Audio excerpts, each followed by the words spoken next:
चलिए, आवाज नहीं। लास्ट पॉइंट बताइए जल्दी से, कहाँ तक लिखा आपने?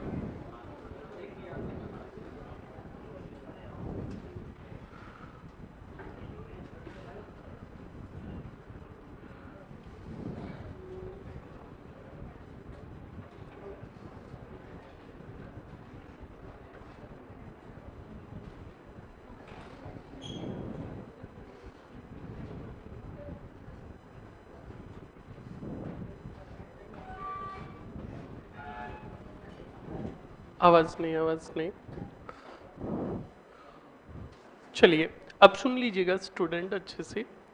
कारण मैंने आपको, हाँ पूछ।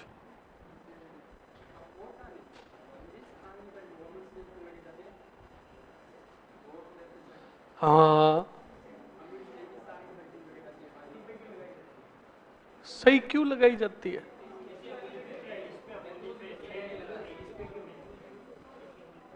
इस पे क्यों लगाई जाती? कौन से पे लगाई तेरे? तू रोटी किससे खाता है?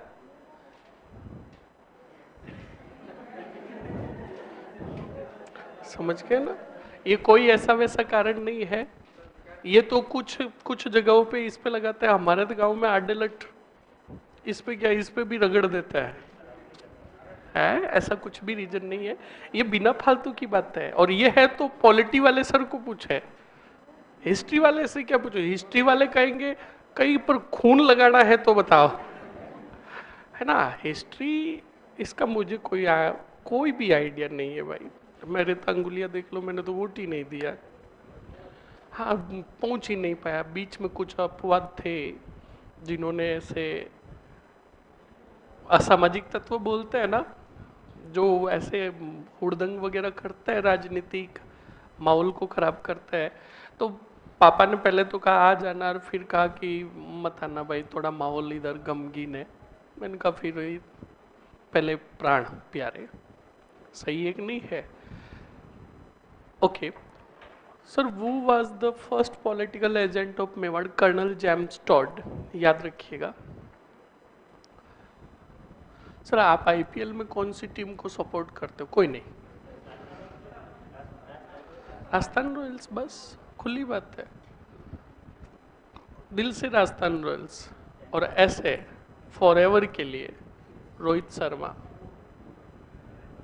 Big fan of Rohit Sharma. उसके जितना कूल, इतना ठंडे दिमाग का कोई भी प्लेयर नहीं। नहीं, अरे वो देखो, ऐसे देखो, मैंने क्या कहा? जो जमाना करता वो तुम्हें कभी भी नहीं करना। ये खेल है, समझ में आया ना? किसी को इतना भी ट्रोल नहीं करना है। बात उसको भी तो चुभती है ना। समझ में आया कि नहीं है? इसलिए मैंने क्या कहा, जब किसी का अच्छा नहीं कर सकते तो किसी का बुरा भी मत करो। और सबसे ज्यादा, अब चिढ़ जो टीम से वो बताऊंगा नहीं, बस। ये अपने जीवन में कभी निचले वाले पायदान से ऊपर बढ़ती नहीं है। चलो छोड़ो, गोली मारो। चलिए, अब की बार राजस्थान रॉयल्स लग रहा है टॉप पर है ना? हाँ, पर नाइट में क्या मैच खेला किंग 11 पंजाब ने।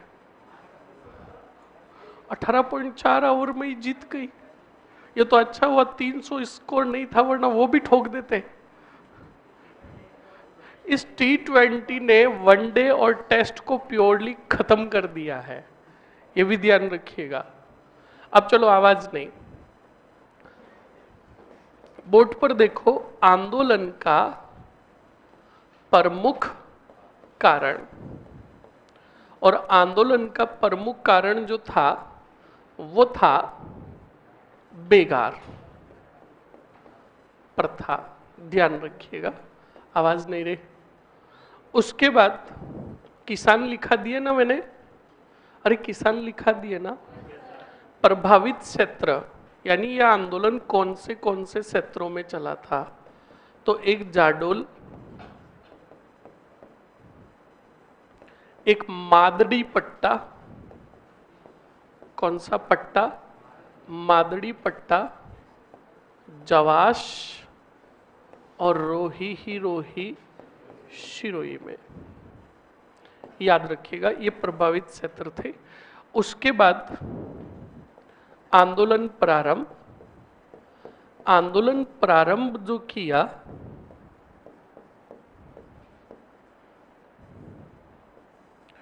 1921 में, कहां से प्रारंभ किया?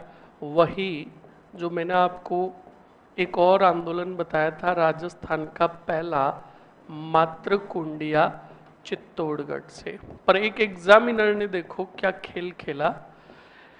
अब आंदोलन विधिवत रूप से प्रारंभ कर रहे हैं मोतीलाल तेजावत 1921 में। कौन से कुंडिया से? मातृकुंडिया से प्रारंभ किया। पर एग्जामिनर ने ऑप्शंस में ही नहीं दिया क्या? मातृकुंडिया। और एग्जामिनर ने पूछ लिया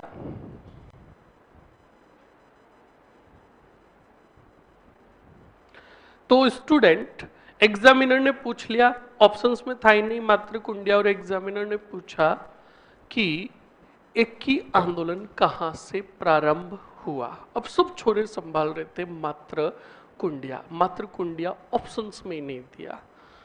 तब आपको पूरा, अगर आपने बेसिक नॉलेज पढ़ा है तो सीधा आपको पता चल जाता कि मोतीलाल जी का पहला विरोध कामदार की पोस्ट छोड़ने से ही, वहीं से तो प्रारंभ हो गया। उत्तर हो जाएगा डोल ही डोल जाडोल। समझ में आया कि नहीं आया? क्योंकि ज्यों ही कामदार की पोस्ट से इस्तीफा दिया तो आंदोलन सही मायने में देखे तो वहीं से प्रारंभ हो गया। पर विधिवत रूप से जो प्रारंभ किया वो 1921 में मातृकुंडिया से किया। अब देखो, कहते हैं ना, पढ़ा लिखा इंसान जो होता है उसमें हर काम का एक हुनर होता है। तो मोतीलाल तेजावत की किसानों के साथ इतनी जान पहचान थी नहीं, थोड़े बहुत किसान जानते थे, पर सब किसानों को ये जरूर पता था कि ये जाडोल के ठिकाने में कामदार के पद पर कार्यरत थे। तो मोतीलाल तेजावत, जो मैंने दो घटनाएं आपको बताई थी, इन दो घटनाओं से आहत हुए तो मोतीलाल तेजावत ने तय कर लिया कि अब आंदोलन करूंगा। तो मोतीलाल तेजावत ने कहा, इतने बड़े किसानों के क्षेत्र में मैं एक अकेला जाकर कैसे आंदोलन करूं, कैसे जनसभाओं का आयोजन करूं? क्यों नहीं सामूहिक रूप से एक ही जगह पर किसानों को इकट्ठा करके उन्हें जागरूक कर दो। बताओ ये बात किसने कही? अरे बोलो। मोतीलाल तेजावत ने कही। स्टूडेंट तो सुनना और अच्छे से समझना। जब ये बात कही तो क्या करूं तो क्या करूं, तब मोतीलाल तेजावत ने कहा, मातृकुंडिया जो राष्ट्रीय परगना चित्तौड़गढ़ के अंदर है, वहां पर जनजातीय व्यक्तियों का एक बहुत बड़ा मेला भरता है। क्या भरता है? और उस मेले में पूरे जनजातीय लोग आए हुए होंगे, तो क्यों नहीं वहीं से आंदोलन को प्रारंभ करूं। तो याद रखना, मातृकुंडिया चित्तौड़गढ़ से 1921 में मोतीलाल तेजावत ने आंदोलन प्रारंभ किया। वहां पर आए हजारों किसानों को इकट्ठा करके जागरूक किया। तो बताओ, ये जस्ट लाइक काम हुआ ठाकुर देशराज जैसा जाट प्रजापति महायज्ञ, जो मैंने आपको बताया था ना। तो उसी प्रकार किसानों को एक जगह सामूहिक रूप से जागरूक किया। तो किसानों ने बिल्कुल कहा कि ये कामदार होते हुए हमारे हक के लिए लड़ रहे हैं, तो हम इनका क्या देंगे? साथ देंगे।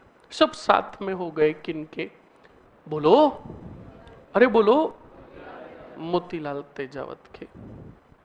जब साथ हुए तो बिल्कुल मोतीलाल तेजावत अब किसानों के बीच में जा जाकर किसानों की सभाओं का आयोजन करने लगे। किसानों की मांगों की रिपोर्ट तैयार की और किसानों की मांगों की रिपोर्ट तैयार करके मांगे जो तैयार की, 21 मांगे थी। कितनी? और इन 21 मांगों को नाम दिया पुकार, मेवाड़ की पुकार। क्या नाम दिया? हाँ, मेवाड़ की पुकार नामक ये नाम देकर बिल्कुल 21 मांगे भेजी मेवाड़ के राणा फतेह सिंह को। किसको? फतेह सिंह को भेजी। फतेह सिंह ने 21 में से 18 मांगों को स्वीकार कर लिया। कितनी मांगों को? कितनी मांगे स्वीकार नहीं हुई? 3 मांगे स्वीकार नहीं हुई कि बेगार तो किसानों को ही करनी पड़ेगी, हम थोड़ी करेंगे। एक जंगली वस्तुओं को लेकर थी और एक सुअरों को लेकर थी। 3 मांगे जो थी का ये स्वीकार नहीं होगी, हम आपकी 19 मांगे स्वीकार करते हैं। 1 मिनट के लिए सोचो, 1921 में तो बिजोलिया किसान आंदोलन भी चल रहा था और इधर मोतीलाल तेजावत का भी बिलोर ग्रासियों में आंदोलन चल रहा था। इसका मतलब बिजोलिया से भी तेज चल रहा था मोतीलाल तेजावत का एक ही आंदोलन। तभी तो राणा झुका और 21 में से कितनी? 18 मांगे स्वीकार कर ली। पर मोतीलाल तेजावत ने कहा 21 मांगे स्वीकार कर लो, वरना आंदोलन तो टू बी कंटिन्यू चलता रहेगा। बिल्कुल, जब 21 मांगे स्वीकार नहीं हुई, आंदोलन चलता रहा, टू बी कंटिन्यू रखा। और जब आंदोलन टू बी कंटिन्यू रखा स्टूडेंट, तो साथ दिया अब जाट किसानों ने भी। किसने? जाट किसानों ने कहा कि यह आंदोलन जो हो रहा है सिर्फ भिलो और इन्हीं किसानों के लिए थोड़ी हो रहा, किसान तो हम भी है। तो गोकुल जाट के नेतृत्व में, किसके? गोकुल जाट के नेतृत्व में जाट किसानों ने भी एक ही आंदोलन में क्या लिया? भाग। जब स्टूडेंट मोतीलाल तेजावत को पता चला कि मैं 21 में से 19 मांगे स्वीकार कर रहा हूं, तो भी मोतीलाल जी आंदोलन कर रहे हैं, जनसभाओं का आयोजन कर रहे हैं, तब स्टूडेंट बात कही, बताओ किसने? मेवाड़ के राणा फतेह सिंह ने आदेश जारी किए कितने? तो नंबर फर्स्ट, 50 से अधिक व्यक्तियों की सभा पर रोक और मोतीलाल तेजावत की गिरफ्तारी जो करवाएगा 500 रुपए इनाम। घोषणा कर दी किसने? मेवाड़ के राणा ने। अब मोतीलाल तेजावत की गिरफ्तारी के आदेश जारी हुए, तब मोतीलाल जी ने भी कहा डॉन को पकड़ना मुश्किल ही नहीं, क्योंकि डॉन अब बसों में घूमेगा। किनमें? मतलब जीव ही गिरफ्तारी का आदेश जारी हुआ तो ये कोलियारी, मादड़ी पट्टा और जवास क्षेत्र छोड़कर थोड़े समय के लिए सिरोही, और सिरोही से बस पकड़कर आ गए ईडर। किधर आ गए? ईडर से वापस बस चेंज की, विजयनगर चले गए। कहां चले गए? ये विजयनगर कहां है? बोलो। तमिलनाडु। खड़ा, तमिलनाडु खड़ा। हाँ, विजयनगर कहां है? नहीं नहीं है कहां, वही पूछ रहा हूं। साउथ में, ठीक है। विजयनगर भीलवाड़ा में भी है ना? तो मैं भी तो विजयनगर ही कह रहा हूं। हाँ, विजय विजय वही। और एक विजयनगर गुजरात में भी है, कान खुल के सुन लेना। तो वो विजयनगर वो नहीं, हमारे गुजरात वाला विजयनगर। गुजरात में जूनागढ़ भी है, बीकानेर में जूनागढ़ है। समझ में आया? बैठो। ईडर, और ईडर से चले गए विजयनगर, और विजयनगर के समीप एक गांव था नीमड़ा। क्या नाम था? अरे बोलो। उसी नीमड़ा गांव में भीलों की क्या बुलाई? सभा बुलाई। और सभा का जब आयोजन हो रहा था तो यहां पर आया मेजर सट्टन। कौन आया? बोलो रे। मेजर सट्टन आया, और मेजर सट्टन ने आकर नीमड़ा गांव में किसानों की सभा को घेरा और अंधाधुंध क्या चलाई? ये घटना 7 मार्च 1922 को हुई, और यहां पर भी 1200 से अधिक किसान मारे गए। इस घटना को कहा गया एक अन्य दूसरा जलियांवाला बाग हत्याकांड। अब छोरे कंफ्यूज हो गए कि साला कितने जलियांवाला हो रहा है। सुन लो, यही तो बात है, जितनी घटनाएं हुई सीधी साथ में याद कर लो, कंफ्यूजन हो गई नहीं। तुलना पूछे तो निमुचना, दूसरा जलियांवाला बाग पूछे तो मानगढ़, और एक अन्य दूसरा जलियांवाला बाग हत्याकांड कहे तो नीमड़ा हत्याकांड। बोलो समझ में आया कि नहीं आया? सुनो, यहां पर गोलियां चलाई गई, काफी किसान भी मारे गए। अंग्रेजों ने तो आंकड़ा बहुत कम बताया, पर यहां से भागने में सफल हो गए कौन? मोतीलाल, मोतीलाल जिनका डॉन को पकड़ना मुश्किल है नहीं नामुमकिन। डॉन भाग गए, भागते रहे और भागते हुए सिरोही आ गए। कहा? और सिरोही में ही एक ही आंदोलन को भूमट आंदोलन के नाम से जारी रखा। किस नाम से? हाँ, जिसमें बालोलिया और बुला गांव की घटना हुई, रोहिड़ा घटना हुई, सियावा गांव की घटनाएं हुई। तो तुम्हें बालोलिया, बुला, रोहिड़ा और सियावा गांव की घटनाएं पूछ ले, किस आंदोलन से संबंधित है? एक ही आंदोलन, भूमट आंदोलन से। समझ में आया कि नहीं आया? फिर महात्मा गांधी के कहने पर मोतीलाल तेजावत ने क्या कर लिया? आत्मसमर्पण कर लिया। फिर अंग्रेजों ने इनके ऊपर केस चलाया, जेल खाने में बंद भी किया। मणिलाल कोठारी ने, किसने? मणिलाल कोठारी ने अपने प्रयासों से, अपने योगदान से जैसे तैसे करके मोतीलाल तेजावत को जेल से रिहा करवाया। बोलो समझ में आया कि नहीं आया?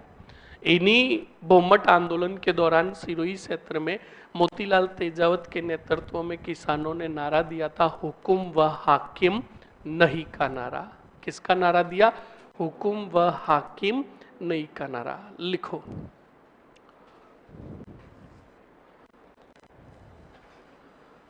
जल्दी से लिखो। लास्ट पॉइंट बताओ, क्या ये लिख लिया आपने? नहीं लिखा? जल्दी से लिखो।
लिख लिया?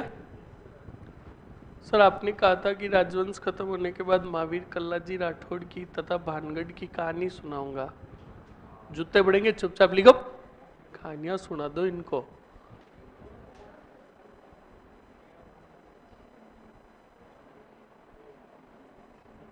क्या बोल?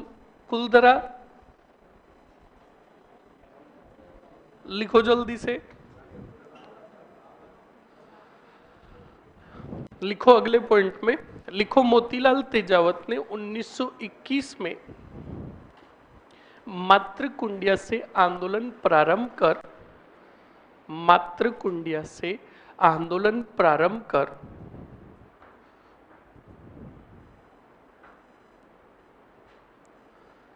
मातृकुंडिया से आंदोलन प्रारंभ कर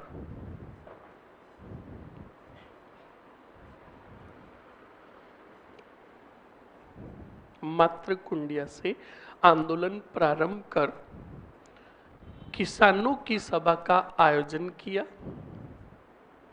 किसानों की सभा का आयोजन किया,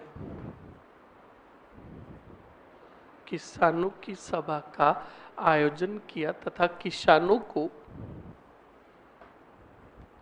लाग बाग व बेगार, लाग बाग व बेगार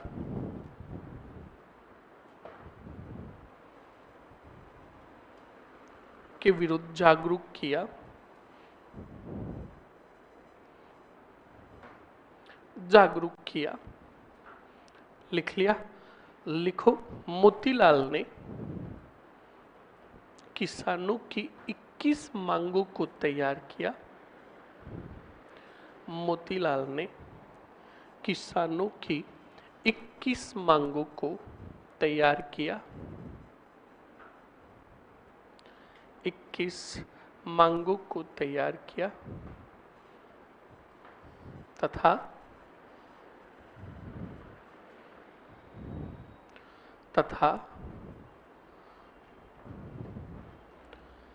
मेवाड़ के राणा फतेह सिंह के पास भेजी।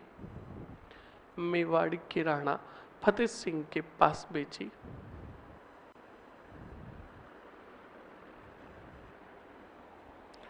मेवाड़ के राणा फतेह सिंह के पास भेजी।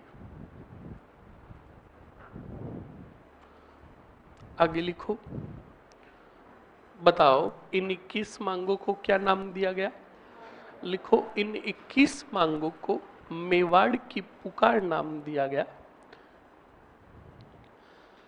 इन 21 मांगों को मेवाड़ की पुकार नाम दिया गया।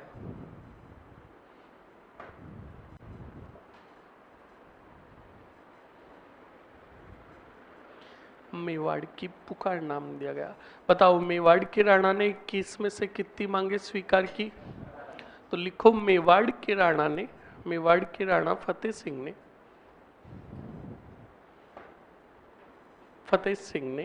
21 में से 18 मांगे स्वीकार की। 21 में से 18 मांगे स्वीकार की। 18 मांगे स्वीकार की, जिन्हें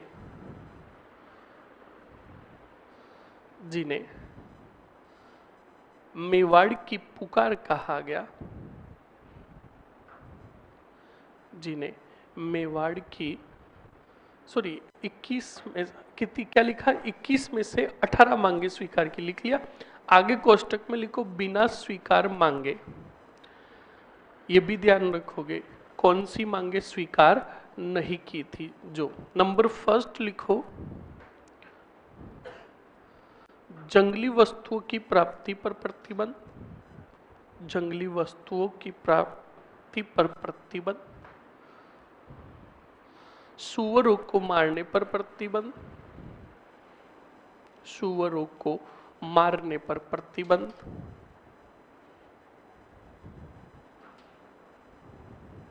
और सबसे मोस्ट एंड इंपॉर्टेंट कौन सी प्रथा, बेगार प्रथा। अब बताओ इस आंदोलन में गोकुल जाट के नेतृत्व में जाट किसानों ने भी भाग लिया। तो स्टार और नोट लगाकर लिखो, स्टार और नोट लगाकर लिखो, स्टार और नोट लगाकर गोकुल जाट के नेतृत्व में, गोकुल जाट के नेतृत्व में जाट किसानों ने, गोकुल जाट के नेतृत्व में जाट किसानों ने इस आंदोलन में भाग लिया।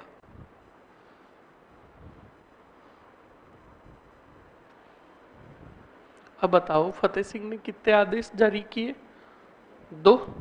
तो लिखो, मेवाड़ के राणा फतेह सिंह ने, मेवाड़ के राणा फतेह सिंह ने 2 आदेश जारी किए।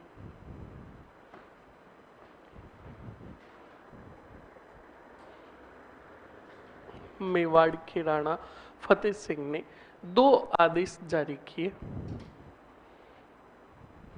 2 आदेश जारी किए। नंबर फर्स्ट, 50 से अधिक व्यक्तियों की सभा पर रोक। 50 से अधिक व्यक्तियों की सभा पर रोक। 50 से अधिक व्यक्तियों की सभा पर रोक, लिख दिया। फिर नेक्स्ट लिखो, दूसरा, मोतीलाल की गिरफ्तारी पर कितने रुपए? 500 रुपए इनाम। मोतीलाल की गिरफ्तारी पर 500 रुपए का इनाम। अब बताओ, मोतीलाल प्रतिबंधित क्षेत्र को छोड़कर किधर चले जाएंगे? बोलो, बिल्कुल लिखो। मोतीलाल तेजावत प्रतिबंधित क्षेत्र को छोड़कर, प्रतिबंधित क्षेत्र को छोड़कर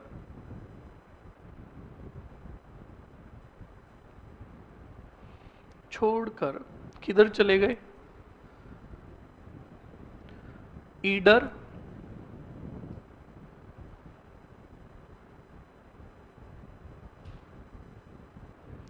ईडर तथा ईडर से विजयनगर चले गए।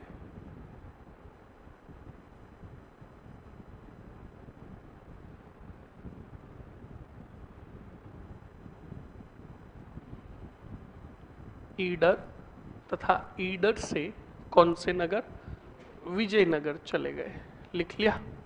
अरे लिख लिया ना? ओके, नेक्स्ट अगले पॉइंट पे लिखो। विजयनगर के समीप नीमड़ा गांव में, विजयनगर के समीप नीमड़ा गांव में, विजयनगर के समीप नीमड़ा गांव में किसानों की सभा का, किसानों की सभा का क्या किया? आयोजन। और किसान कौन से? वही भील जनजाति और ग्रासिया जनजाति के किसानों की सभा का आयोजन किया। हेडिंग डालो, नीमड़ा घटना। नीमड़ा घटना।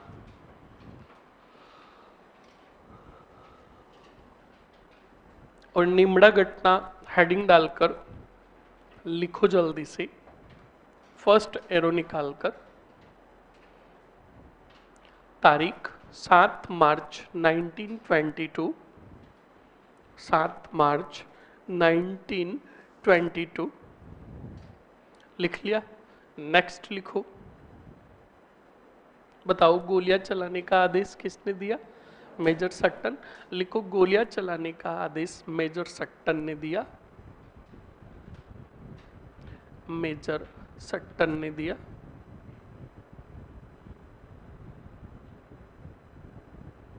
मेजर सट्टन ने दिया।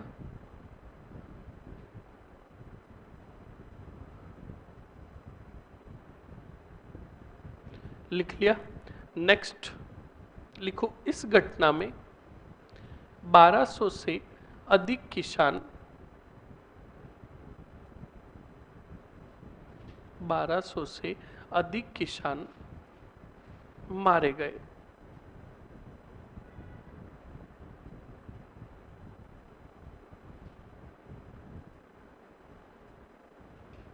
लिख लिया? अरे लिख लिया ना? ओके, लिखो, इस घटना को, इस घटना को अन्य दूसरा, इस घटना को अन्य दूसरा जलियांवाला बाग हत्याकांड कहा गया।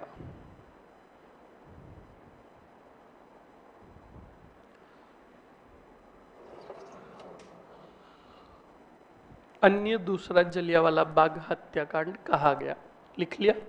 ओके स्टूडेंट, ये हो गया आपके फर्स्ट, मतलब एक ही आंदोलन। यहां से मोतीलाल तेजावत निकलकर कहाँ चले गए? सिरोही। और सिरोही में यह आंदोलन कौन से नाम से चला? भोमट आंदोलन। तो लिखो जल्दी से, मोतीलाल तेजावत ने इस आंदोलन को सिरोही क्षेत्र में, मोतीलाल तेजावत ने इस आंदोलन को सिरोही क्षेत्र में, सिरोही क्षेत्र में भोमट आंदोलन के नाम से चलाया। भोमट आंदोलन के नाम से चलाया।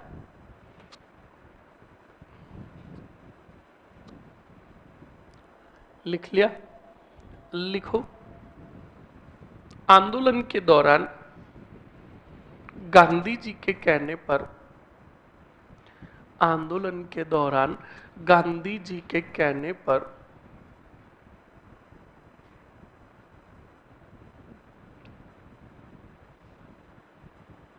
आंदोलन के दौरान गांधी जी के कहने पर क्या किया बताओ? बिल्कुल आत्मसमर्पण किया। आत्मसमर्पण किया। बताओ, इन्हें जेल से रिहा करवाने में सबसे महत्वपूर्ण योगदान किसका था? मणिलाल कोठारी का। तो लिखो, मोतीलाल तेजावत को जेल से रिहा करवाने में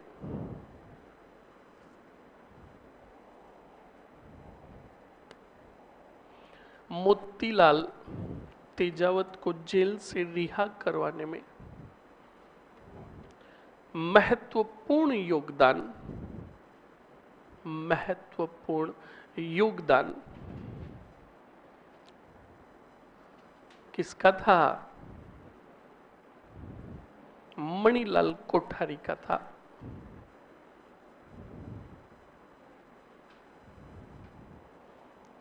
लिख लिया? अगले पॉइंट में लिखो,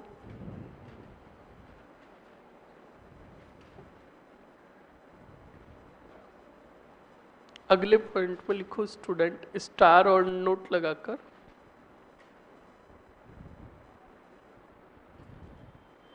स्टार और नोट लगाकर लिखो, सिरोही क्षेत्र में आंदोलन के दौरान हुकुम व हाकिम नहीं का नारा दिया गया। सिरोही क्षेत्र में आंदोलन के दौरान सिरोही क्षेत्र में आंदोलन के दौरान हुकुम व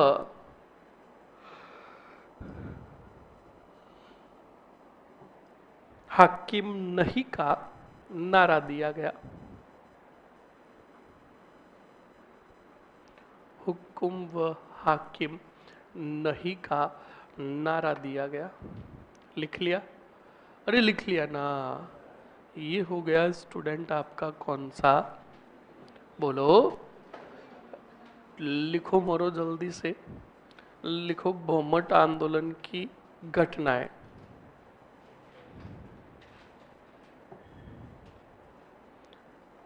भोमट आंदोलन की घटनाएं। नंबर फर्स्ट लिखो, बालोलिया गांव की घटना।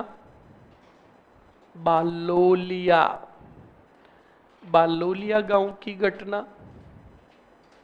सेकंड लिखो, बुला गांव की घटना। बुला गांव की घटना। बुला, लिख लिया? बुला गांव की घटना। और थर्ड लिखो, सियावा। सियावा, सियावा गांव की घटना। ये घटनाएं कब कब हुई, इनकी तारीखें आपको लेकर आना है होमवर्क के रूप में। कान खोल के सुन लेना। ओके, ये हो गया आपके कौन सा आंदोलन? एक ही आंदोलन, भोमट आंदोलन। हेडिंग डालो जल्दी से, लास्ट, मीणाओं का जरायम पैसा कानून। मीणाओं का जरायम पैसा कानून।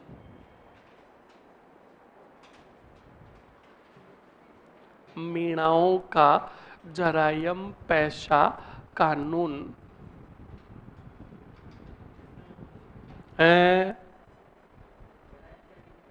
पैसा, पेशा शंकर वाला, रुपए वाला मत लिख देना।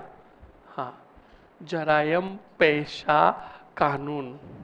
हाँ, काफी ने पैसा सड़क वाला लिखा है, वो पैसा नहीं है, शंकर वाला है। जरायम पेशा कानून।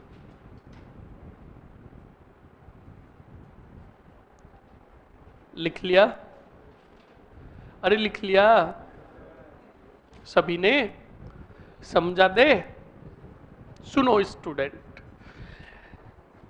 देखो, मैंने आपको पहले भी बताया था, कछावा राजवंश पढ़ाया था, तब याद कीजिए कि आमेर रियासत पर कछावाओं के पहले किसका शासन था? मीणाओं का। किनका था? फिर नरवर से दुलेराय आए और उन्होंने कछावाओं क्या, मीणाओं से उनका पैतृक क्षेत्र छीन लिया। फिर मीणाओं और कछावाओं के बीच में भयंकर क्या चला? संघर्ष। और फिर दोनों के बीच में यह तय हुआ कि शासन जो करेंगे वो तो कछावा करेंगे, पर जितना कितना भी कछावा साम्राज्य का क्षेत्र जो होगा, उस क्षेत्र में करों की वसूली, कौन सी? करों की वसूली और सुरक्षा का जो काम करेंगे वो कौन करेंगे? मीणा। तो ये पीढ़ियों से काम चलता आ रहा था, पर बाद में याद कीजिए 1803 और 1818 में आमेर के राजा जगत सिंह ने अंग्रेजों के साथ की अधीनस्थ संधि, सहायक संधि। पहले सहायक की, फिर अधीनस्थ संधि की। और अधीनस्थ संधि करते ही रियासत में प्रभाव बढ़ा किसका? बताओ जल्दी से, किसका? हाँ, अंग्रेजों का। अंग्रेजों ने राजनीतिक और प्रशासनिक कार्यों में हस्तक्षेप किया और जगत सिंह को कहा कि जगत सिंह जी बताइए, आपके क्षेत्र में करों की वसूली और सुरक्षा का काम कौन करते? तो नाम आया किनका? मीणाओं का। कि सदियों से, पीढ़ियों से, परंपराओं से ये काम चलता आ रहा है, ये काम मीणा कर रहे हैं। तो कहा अब इनकी जरूरत नहीं है। उनके अधिकार छीन लिए, राइट्स छीन लिए। किसने? अंग्रेजों ने।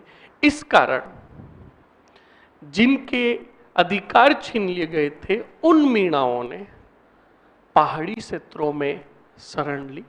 और मैंने तुम्हें बताया, पहले भी बताया, अभी भी बता रहा हूं, इंसान चाहे करोड़पति हो चाहे गरीब हो, शाम होते ही भूख तो दोनों को लगती है। और खाना इतना चाहिए कि करोड़पति का भी पेट भर जाए और गरीब का भी पेट भर जाए। सही है कि नहीं है? तो परिवार मीणाओं का भी था। उन्होंने अपने जीविका उपार्जन, यानी अपने परिवार को चलाने के लिए धीरे धीरे वो आपराधिक घटनाओं में लिप्त होने लगे और धीरे धीरे उनका सामाजिक स्तर घटने लगा और आपराधिक घटनाओं में चोरी, डकैती, लूटपाट जैसी घटनाओं को अंजाम देने लगे। यह अधिकार सिर्फ तो सिर्फ मीणाओं के ही नहीं छीने गए, पूरे भारत में हर राज्य के अंदर जो जो जनजातियां थी उन सब के अधिकार छीन लिए गए थे। किसने? अंग्रेजों ने। और जब इनके अधिकार छीने तो हर एक क्षेत्र में, मतलब जहां पर जनजातीय लोग रहते थे, और उस क्षेत्र से अगर अंग्रेजों का खजाना जाता, गुजरता, तो लूट लेते कौन? बताओ? जनजातीय लोग। तो अंग्रेज इन जनजातीय लोगों से बड़े परेशान हो गए थे और एक कानून बनाया 1871 में, एक्ट लाए, अधिनियम लेकर आए, जिसका नाम था, इंग्लिश में बात करूं तो CTA, इंग्लिश में criminal tribes act. CTA, criminal tribes act. और ये क्रिमिनल ट्राइब्स एक्ट कब लेकर आए? 1871 में। हिंदी में इसको कहते हैं आपराधिक जनजातीय अधिनियम। और इस आपराधिक जनजातीय अधिनियम में अंग्रेज यानी ब्रिटिश भारत ने ये बात कही कि भारत की उन तमाम जनजातियों को इस एक्ट में शामिल करो जो आपराधिक घटनाओं को अंजाम देती है। तो स्टूडेंट, पूरे भारत की लगभग 78 जनजातियों को, कितनी? 78 जनजातियों को, लगभग मैं बता रहा हूं, फिर तो ये संख्या बढ़ती भी गई, घटती भी गई। 78 जनजातियों को इस एक्ट में लाया गया और इन 78 जनजातियों को घोषित की गई कौन सी जनजातियां? आपराधिक जनजातियां। अब सुनो, इन 78 में राजस्थान की एक जनजाति शामिल हुई आपराधिक जनजाति में, कौन सी? मेणा। अब देखो स्टूडेंट, ये मैंने जानकारी आपको पहले ही दे दी है, याद रखना, पहले ही ये मैंने जानकारी दे दी है। और जिस दिन पेपर टॉप लेवल का बना तो उस दिन छोरों को हवा भी नहीं लगेगी कि ये सवाल किससे रिलेटेड है। सवाल पूछेगा क्रिमिनल ट्राइब्स एक्ट 1871 में राजस्थान की कौन सी जनजाति को शामिल किया गया या कौन सी जनजाति को आपराधिक जनजाति घोषित किया गया? बोलो किसको? बोलो मीणाओं को। अब मीणाओं को आपराधिक जनजाति घोषित कर दिया गया और फिर इस एक्ट को जो लागू किया गया वो लागू किया गया 1924 में, 1924 में। बोलो कब? अरे बोलो मरो। 1924 में इसे लागू कर दिया गया। जब 1924 में इसे लागू कर दिया गया और ये कहा गया इस एक्ट के तहत कि जिस क्षेत्र में जो भी आपराधिक जनजातियां हैं उनकी आपराधिक घटनाओं को रोकने हेतु उस रियासत को कोई भी कानून बनाने का अधिकार है। एक्ट कौन सा? सीटीए एक्ट के तहत। तो सुनो, जयपुर और दौसा इसके आसपास के क्षेत्र में मीणा बाहुल्य क्षेत्र था और इस क्षेत्र में आपराधिक घटनाओं को हद से भी ज्यादा अंजाम दिया जाता था। तो आमेर रियासत ने एक कानून बनाया, जरायम पेशा कानून। कौन सा कानून? और जरायम पेशा कानून क्या था? सुन लो और समझ लो।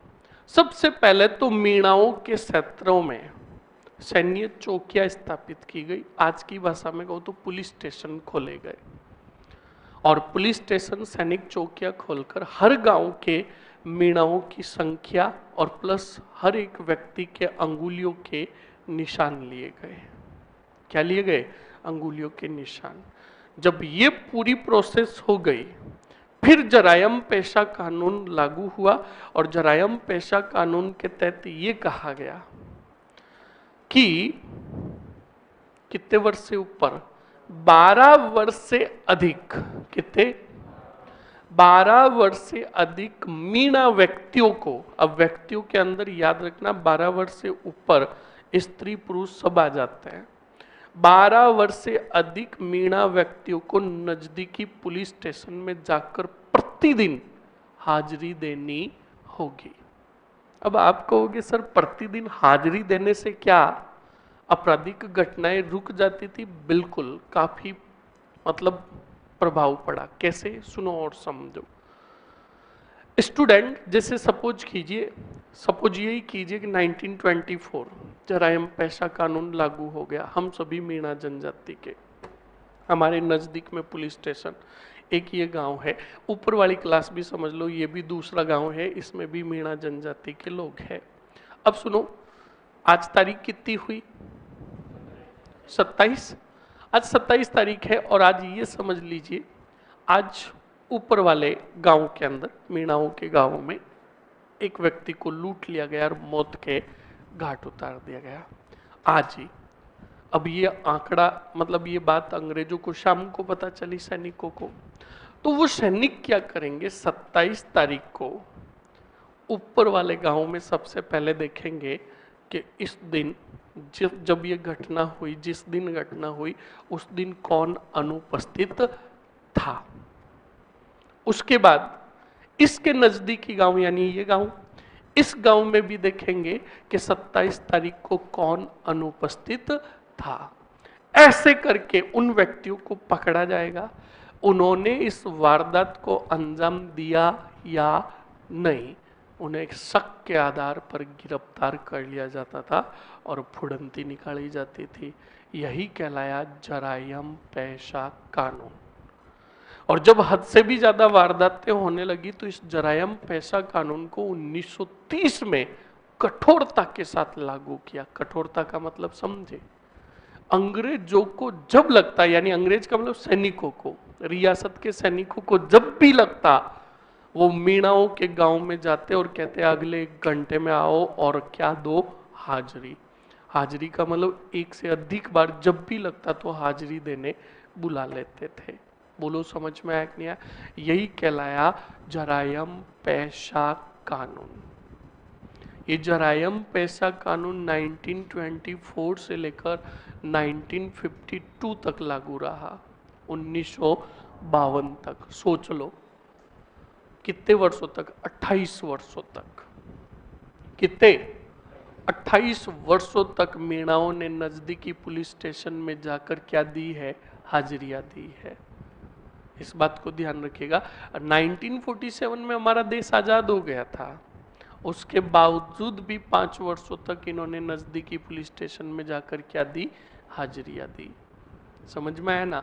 अब इस कानून के विरोध में क्या क्या काम करेंगे मीणा, वो बाद में पढ़ेंगे। पहले यहां तक क्या लिखना है पहले सुनो। नंबर फर्स्ट, जरायम पेशा कानून हेडिंग डाल दिया तो सबसे पहले हमें एक ही बात कहनी है कि ब्रिटिश भारत ने 1871 में क्रिमिनल ट्राइब्स एक्ट बनाया, आपराधिक जनजातीय अधिनियम बनाया, जिसमें राजस्थान की मीणा जनजाति को शामिल कर इसे आपराधिक जनजाति घोषित किया गया। बोलो समझ में आया कि नहीं आया? दूसरा पॉइंट, क्रिमिनल ट्राइब्स एक्ट को 1924 में लागू किया गया, तब जरायम पेशा कानून बनाया गया। फिर वापस हेडिंग डालेंगे जरायम पेशा कानून, फिर लिखेंगे इस कानून के तहत 12 वर्ष से अधिक व्यक्तियों को नजदीकी पुलिस स्टेशन में आकर हमेशा उपस्थिति देनी होती थी। एक विद्वान हुआ जिसने कहा 12 वर्ष नहीं 25 वर्ष। कितने वर्ष? तो हमें दोनों आंकड़े याद रखने, 12 भी और 25 भी। समझ में आया? लिखो पहले यहां तक।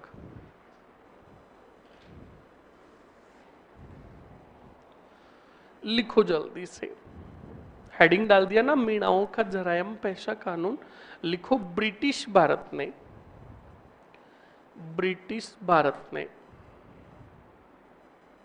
1871 ईस्वी में 1871 ईस्वी में क्रिमिनल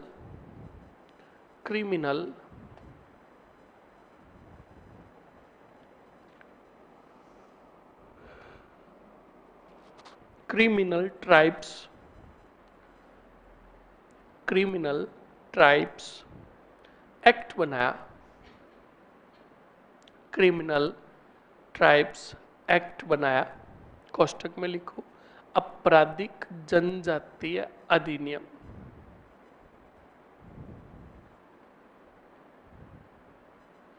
आपराधिक जनजातीय अधिनियम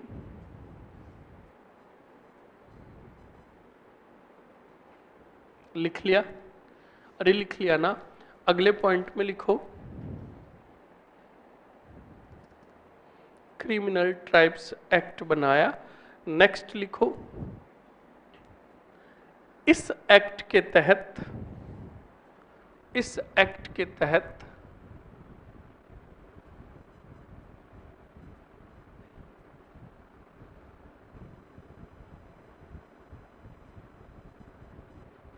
एक मिनट रुकना।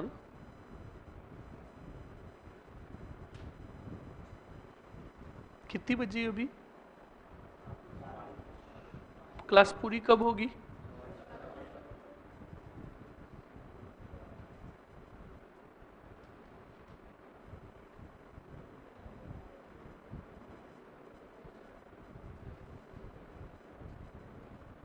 लिखो जल्दी से। हाँ, क्या लिखा आपने? इस अधिनियम के तहत राजस्थान की मीणा जनजाति को शामिल किया गया। इस अधिनियम के तहत राजस्थान की मीणा जनजाति को शामिल कर, सीधा लिख दो, शामिल कर।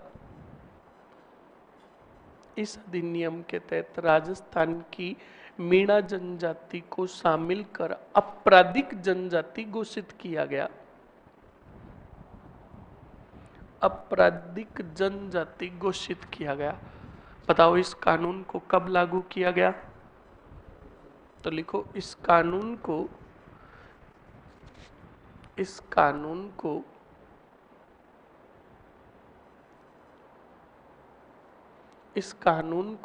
1924 में लागू किया गया।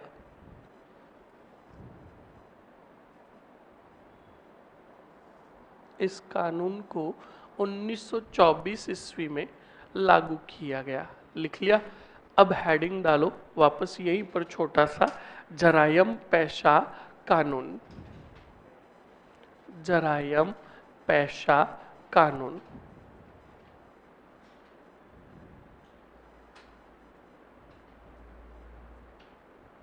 जरायम पेशा कानून।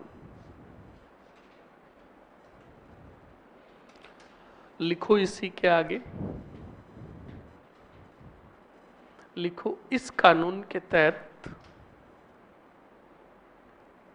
इस कानून के तहत मीणा व्यक्तियों को, इस कानून के तहत मीणा व्यक्तियों को नजदीकी पुलिस स्टेशन में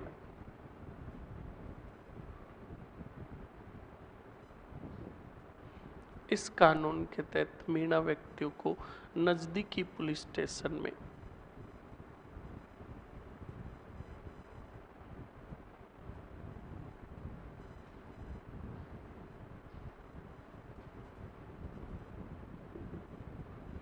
नजदीकी पुलिस स्टेशन में बताओ क्या किया गया।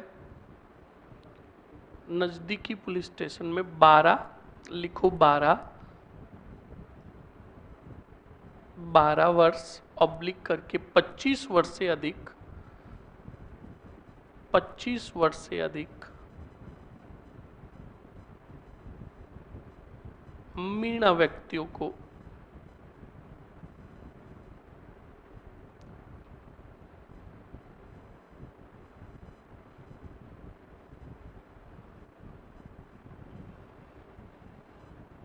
मीणा व्यक्तियों को उपस्थिति देनी होती थी, उपस्थिति देनी होती थी। लिख लिया। अब सुनो और बोर्ड पर देखो स्टूडेंट, अगले पॉइंट 5 से 7 पॉइंट है जिनको अच्छे से समझो। इस कानून को रोकने के लिए क्या किया गया। सबसे पहली बात तो सुनो, इस कानून के बनते ही इस कानून का विरोध करने हेतु मीणाओं ने मीणा जाति सुधार समिति का गठन किया। कौन सी समिति? मीणा जाति सुधार समिति का गठन किया, जिसके सदस्य जो थे नंदलाल मीणा। कौन सा मीणा? नंदलाल मीणा, छोटू राम मीणा, महादेव राम पवाड़िया, महादेव राम पवाड़िया। ध्यान रखिएगा ये इनके सदस्य थे, पर ये इतना कार्य नहीं कर सकी। उसके बाद 1930 ईस्वी में, सन को अच्छे से याद रखना, जयपुर के अंदर इस कानून को कठोरता से लागू किया गया। कठोरता का मतलब जो मैंने अभी बताया था, एक से अधिक बार पुलिस स्टेशन में क्या दिलवाना? उपस्थिति। कंप्लीट ना।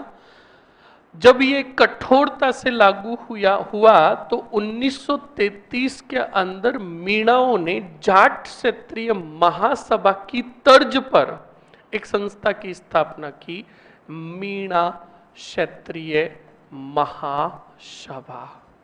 बताओ कौन सी सभा? मीणा क्षेत्रीय महासभा। बताओ कब स्थापित हुई? बोलो तो बताओ। जाट क्षेत्रीय महासभा और मीणा क्षेत्रीय महासभा ऑपोजिट ही तो है, तो क्यों नहीं दोनों को एक साथ याद कर ले ऑपोजिटली। जाट क्षेत्रीय महासभा पूछे तो 1931 और मीणा क्षेत्रीय महासभा पूछे तो 1933। समझ में आया कि नहीं आया? अब सुनो और समझो। मीणा क्षेत्रीय महासभा की स्थापना की गई, ये भी कार्य करता रहा और विरोध करता रहा, कोई काम नहीं हुआ। उसके बाद सन था स्टूडेंट 1944। व्यक्ति थे मीणाओं के मुनि मगन सागर। मीणाओं के व्यक्ति थे, बताओ कौन? मुनि मगन सागर। और इन्हीं मुनि मगन सागर ने, याद रखना, एक ग्रंथ लिखा था मीन पुराण। कौन सा पुराण? मीन पुराण। और इन्हीं मुनि मगन सागर ने नीम का थाना में बताओ कौन से थाना में? नीम का थाना में मीणाओं का एक विशाल सम्मेलन बुलाया और मीणाओं को जागरूक करने का क्या किया? कार्य किया। और इसी 1944 के अंदर नीम का थाना में ही, याद रखना, मीणा जाति सुधार समिति जो थी इसका पुनर्गठन करके मीणा जाति सुधार कमेटी बनाई गई 1944 में। और मीणा जाति सुधार कमेटी 1944 में जो गठित हुई, इसके अध्यक्ष बनाए गए बंशीधर शर्मा को। बताओ किसको बनाया गया? शर्मा। और इसके सदस्य जो बने थे, एक तो थे, बताओ कौन से? कुमार, राजेंद्र कुमार, और एक थे लक्ष्मी नारायण झरवाल। कौन सा नारायण? लक्ष्मी नारायण झरवाल। याद रखिएगा। अब सुनो और समझो, ये बिल्कुल गठन हो गया। ये इसके सदस्य थे कमेटी के लक्ष्मी नारायण झरवाल 1945 में श्री माधोपुर सीकर के अंदर। कौन सा पुर? श्री माधोपुर, न कि सवाई माधोपुर।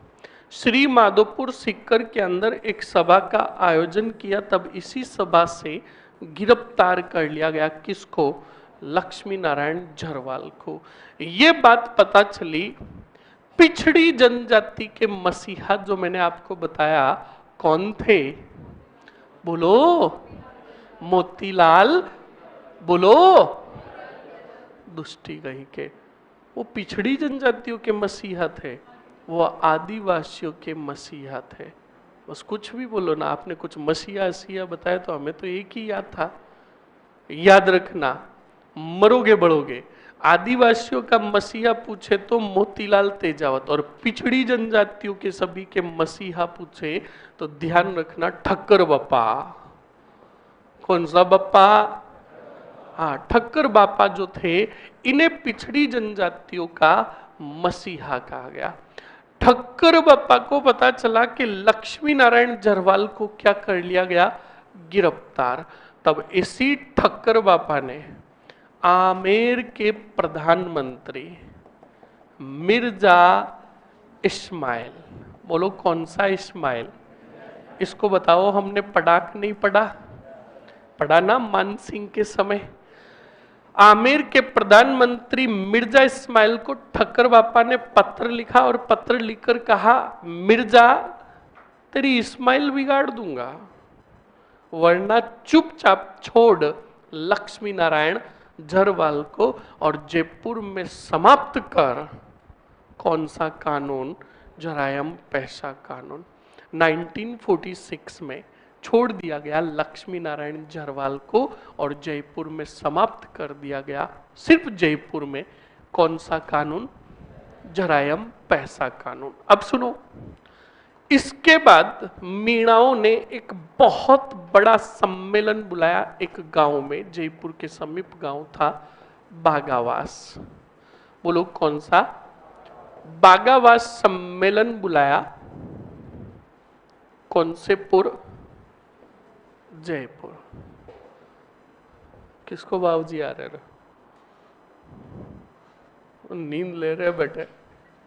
यहाँ सम्मेलन हो रहे, बेचारे मीणा लड़ रहे हैं, उधर कमीना कह रहे भले ही लड़ो। बागावास सम्मेलन बुलाया जयपुर में। ये सम्मेलन जो आयोजित हुआ, कितनी तारीख को आयोजित हुआ? हाँ, 28 अक्टूबर 1946 को आयोजित हुआ। ओके, 28 अक्टूबर 1946 को आयोजित हुआ। इसमें बहुत अधिक संख्या में भाग लिया था। बताओ किसने? मीणाओं ने। और जो चौकीदार मीणा थे, कौन से मीणा? यानी अब भी रियासतों में काम कर रहे थे सुरक्षा का, उन चौकीदार मीणाओं ने 28 अक्टूबर को इसी सम्मेलन में अपने पदों से क्या दिया? इस्तीफा दिया। और 28 अक्टूबर को मनाया फ्रीडम दिवस के रूप में, मुक्ति दिवस के रूप में। कौन सा दिवस? हाँ, मुक्ति दिवस। और विरोध किया जयपुर सरकार का। जयपुर सरकार ने कहा तुम मुक्ति दिवस मनाओ चाहे नुक्ति दिवस मनाओ, ये कानून तो समाप्त होने वाला नहीं है। उसके बाद स्टूडेंट सीधा पॉइंट, 1952 हमारे राजस्थान के दो कद्दावर नेता, नंबर फर्स्ट हीरालाल शास्त्री और टीकाराम पालीवाल, इन दो के प्रयासों से पूर्णत रूप से समाप्त हुआ जरायम पैसा कानून। ज्यादातर छोरे इस कानून को जरायम पैसा कानून की जगह कहते हैं जय राम पैसा कानून। कौन सा राम? जूते पड़ेंगे, ध्यान रखना, ये जय राम पैसा कानून नहीं है कि ये गलत लिख दिया, जरायम नहीं, ये आगे आएगा और फिर जय राम पैसा कानून।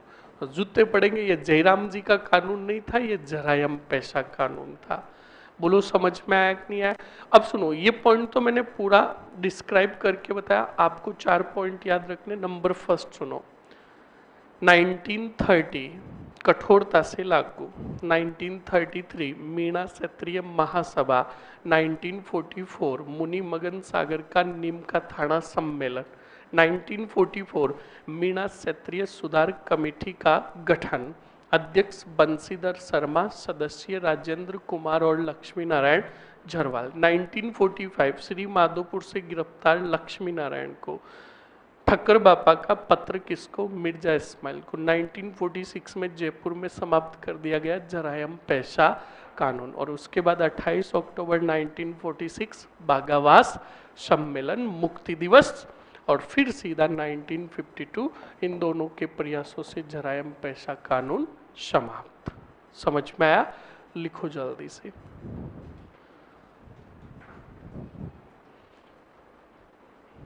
फास्टली लिखो। क्या हुआ? क्या हुआ? तो ऐसे ऐसे क्या कर रहा है? कानून मजा नहीं आया इस कानून में है? तो किस बात पे किया ऐसे कि इस विजय को इशारा किया कि बाहर मिशन सक्सेसफुल?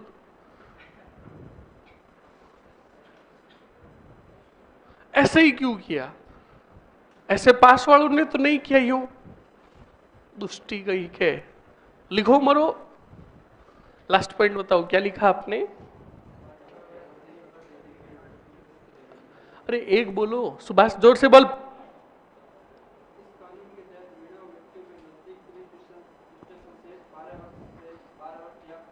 मीणा व्यक्तियों के नजदीक?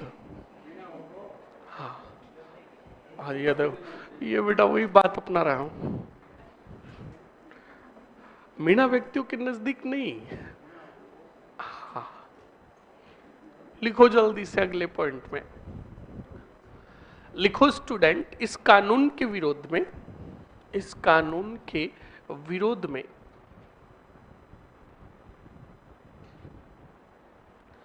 मीणा जाति सुधार समिति की स्थापना की गई।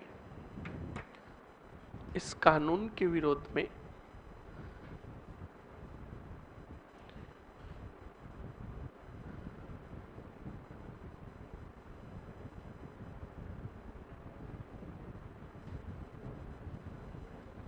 इस कानून के विरोध में क्या लिखा आपने? इस कानून के विरोध में मीणा जाति सुधार समिति की स्थापना की गई, जिसके सदस्य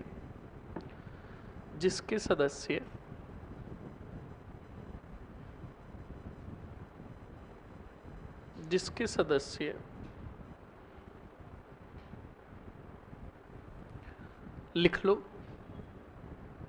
नंदलाल मीणा, महादेव मीणा, नंदलाल मीणा, जवाहर मीणा, नंदलाल मीणा, जवाहर मीणा, छोटू मीणा,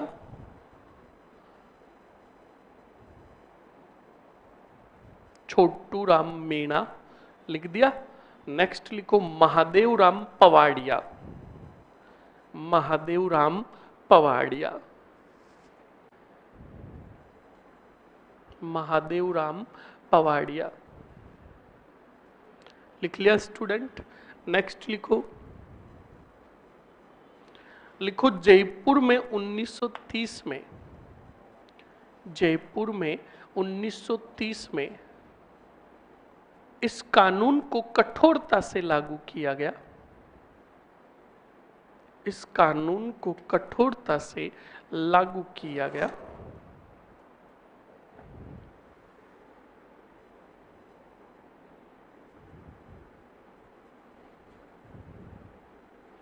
इस कानून को कठोरता से लागू किया गया।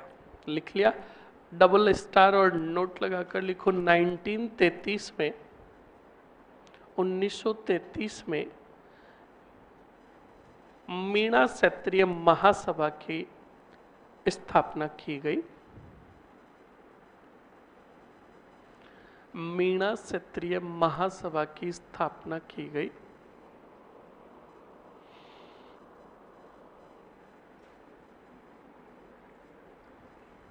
लिख लिया? अब बताओ मुनि मगन सागर ने 1944 में मीणाओं का विशाल सम्मेलन कहाँ बुलाया? नीम का थाना में। तो लिखो 1944 में,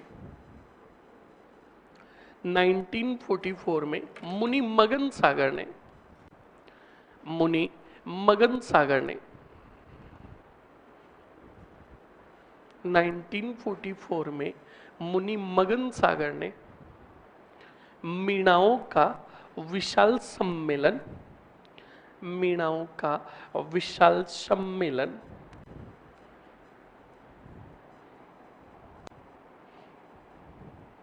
विशाल सम्मेलन नीम का थाना में बुलाया।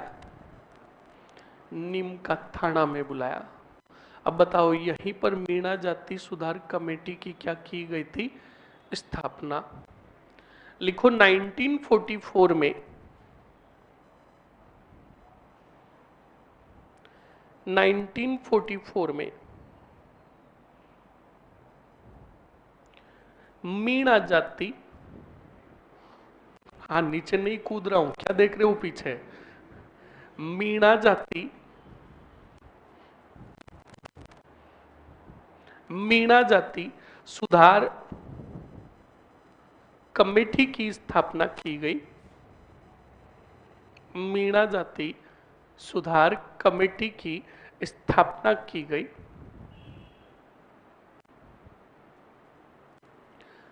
इसके सदस्य, सदस्य नहीं पहले रुको, इसका अध्यक्ष किसको बनाया गया?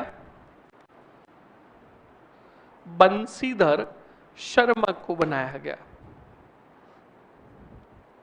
बंशीधर शर्मा को बनाया गया। खड़प, बंशीधर भट्ट कौन था? हाँ हाँ बंशीधर भट्ट, कहते पढ़ाया ही नहीं, सुना है।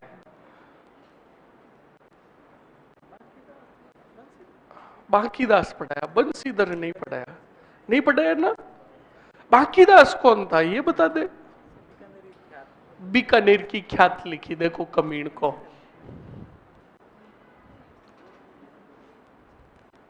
दुष्टी कहीं का, बढ़ जा मर जा।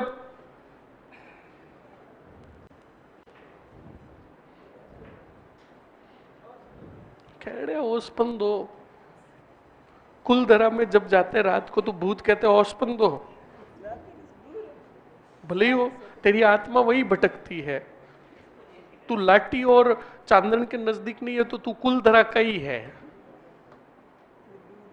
ये कितने दूर पड़ता है लाठी और चांदन? सच सच बता। ये देखो कमीना उस दिन झूठ बोला कि नहीं बोला? हाँ कौन बताएगा? बंशीधर भट्ट को हमने कहां पढ़ा था? सुभाष खड़प बताओ। दूजो की कर पूछ लू। मेरे को तो पंचायत बंशीधर भट्ट की करनी है, मेरे दिमाग में से निकल गया। कहां पढ़ा हमने?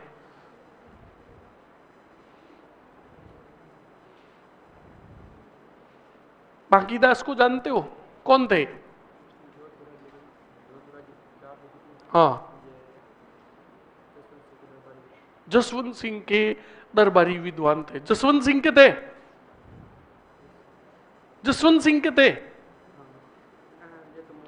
ए मूणोत्नेन सी, तो फिर इनको क्यों ठोका?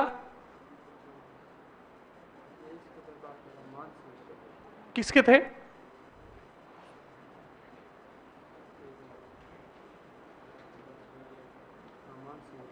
पक्का? बढ़ जा।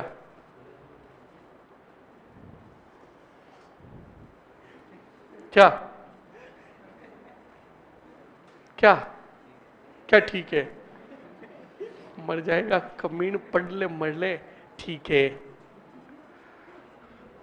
कि विष्णु ये तो अब पढ़ने की जरूरत नहीं है, अब मस्त रहो, पढ़ ले मर ले। छोरियों में से कौन बताएगा? बंसीधर भट्ट मिला, पाने फिरोड़े? हाँ फिरोड़ लिए सर, मिला और फिरोड़।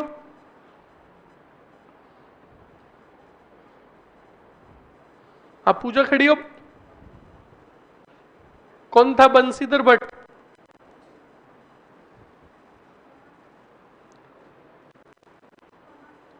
तमाशा करते थे। अरे सीधा कहो बंसीधर भट्ट। खड़ो, फोन दे इधर, इधर दे, लो खोल।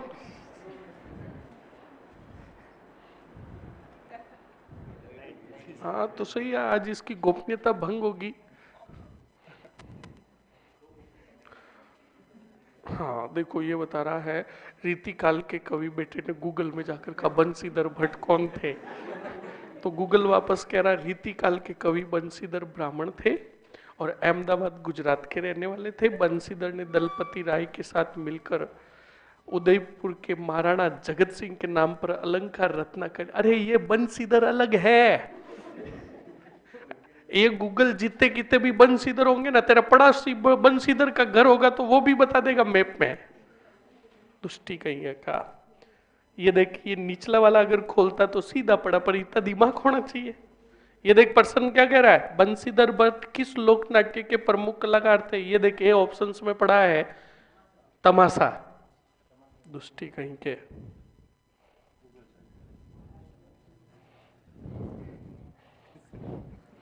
आके लिखो। तो याद रखिएगा स्टूडेंट, एक तो थे, आवाज नहीं, एक तो थे बंसीधर भट्ट, ऑपोजिटली याद करो, आवाज नहीं, एक बंसीधर भट्ट और एक बंसीधर शर्मा। भट्ट पूछे तो ध्यान रखना, सवाई प्रताप सिंह के, आमेर के कछावा राजवंश के राजा सवाई प्रताप सिंह के दरबारी विद्वान जो तमाशा नाट्य के प्रवर्तक थे। समझ में आया ना? और एक बंसीधर शर्मा पूछे तो याद रखना ये थे आपके मीणा क्षेत्रीय, सॉरी मीणा जाति सुधार कमेटी के अध्यक्ष। लिखो मरो, आगे लिखो स्टूडेंट, अगले में लिखो सदस्य, और सदस्य में लिखो राजेंद्र कुमार, राजेंद्र कुमार, और नेक्स्ट लिखो राजेंद्र कुमार व लक्ष्मी नारायण झरवाल। लक्ष्मी नारायण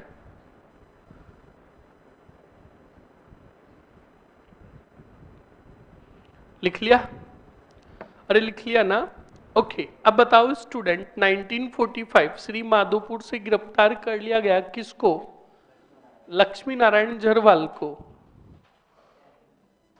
लिखो जल्दी से, लिखो 1945 श्री माधोपुर सम्मेलन से, श्री माधोपुर सम्मेलन से, श्री माधोपुर सम्मेलन से लक्ष्मी नारायण झरवाल को गिरफ्तार किया गया।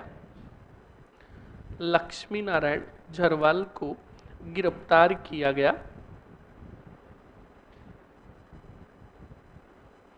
नेक्स्ट लिखो स्टूडेंट,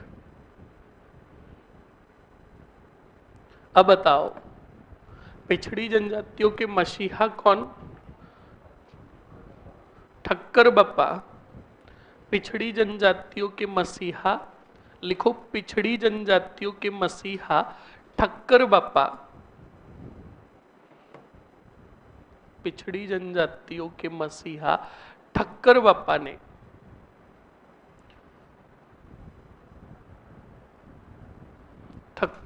ने आमेर या जयपुर के प्रधानमंत्री मिर्जा इस्माइल को पत्र लिखा। मिर्जा इस्माइल को पत्र लिखा। मिर्जा इस्माइल को पत्र लिखा। लिख लिया? अरे लिख लिया ना। मिर्जा इस्माइल को पत्र लिखा। लिखो मिर्जा इस्माइल ने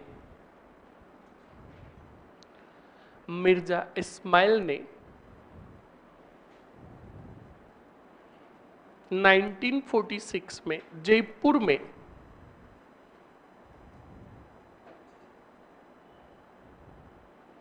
जयपुर में जरायम पेशा कानून को बताओ क्या किया? समाप्त किया।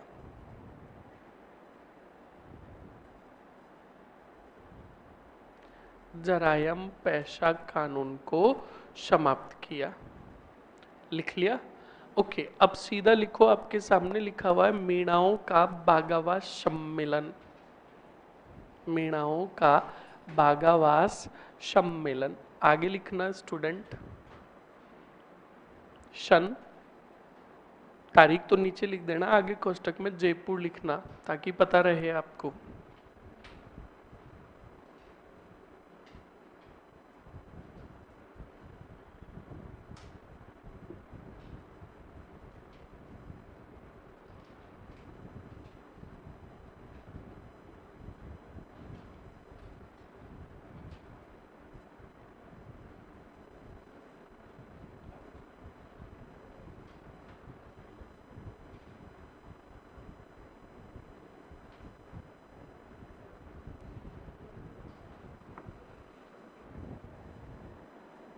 लिख लिया?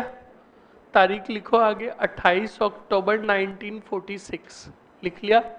लिखो 28 अक्टूबर के दिन, अगले पॉइंट में लिखो 28 अक्टूबर के दिन चौकीदार मीणाओं ने अपने पदों से इस्तीफा दिया। चौकीदार मीणाओं ने अपने पदों से इस्तीफा दिया। अपने पदों से इस्तीफा दिया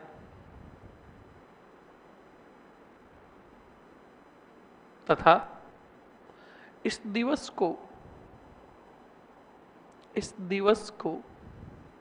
कौन से दिवस के रूप में? मुक्ति दिवस के रूप में मनाया। इस दिवस को मुक्ति दिवस के रूप में मनाया।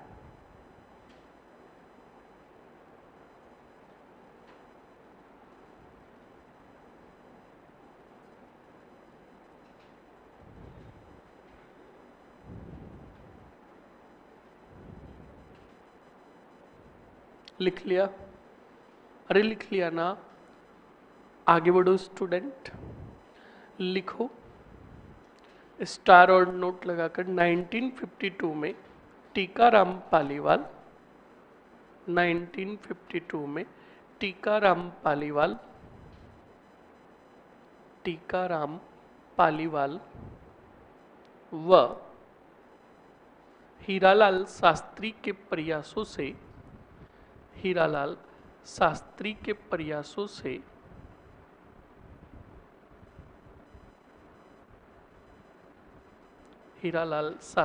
प्रयासों से इस कानून को समाप्त किया गया।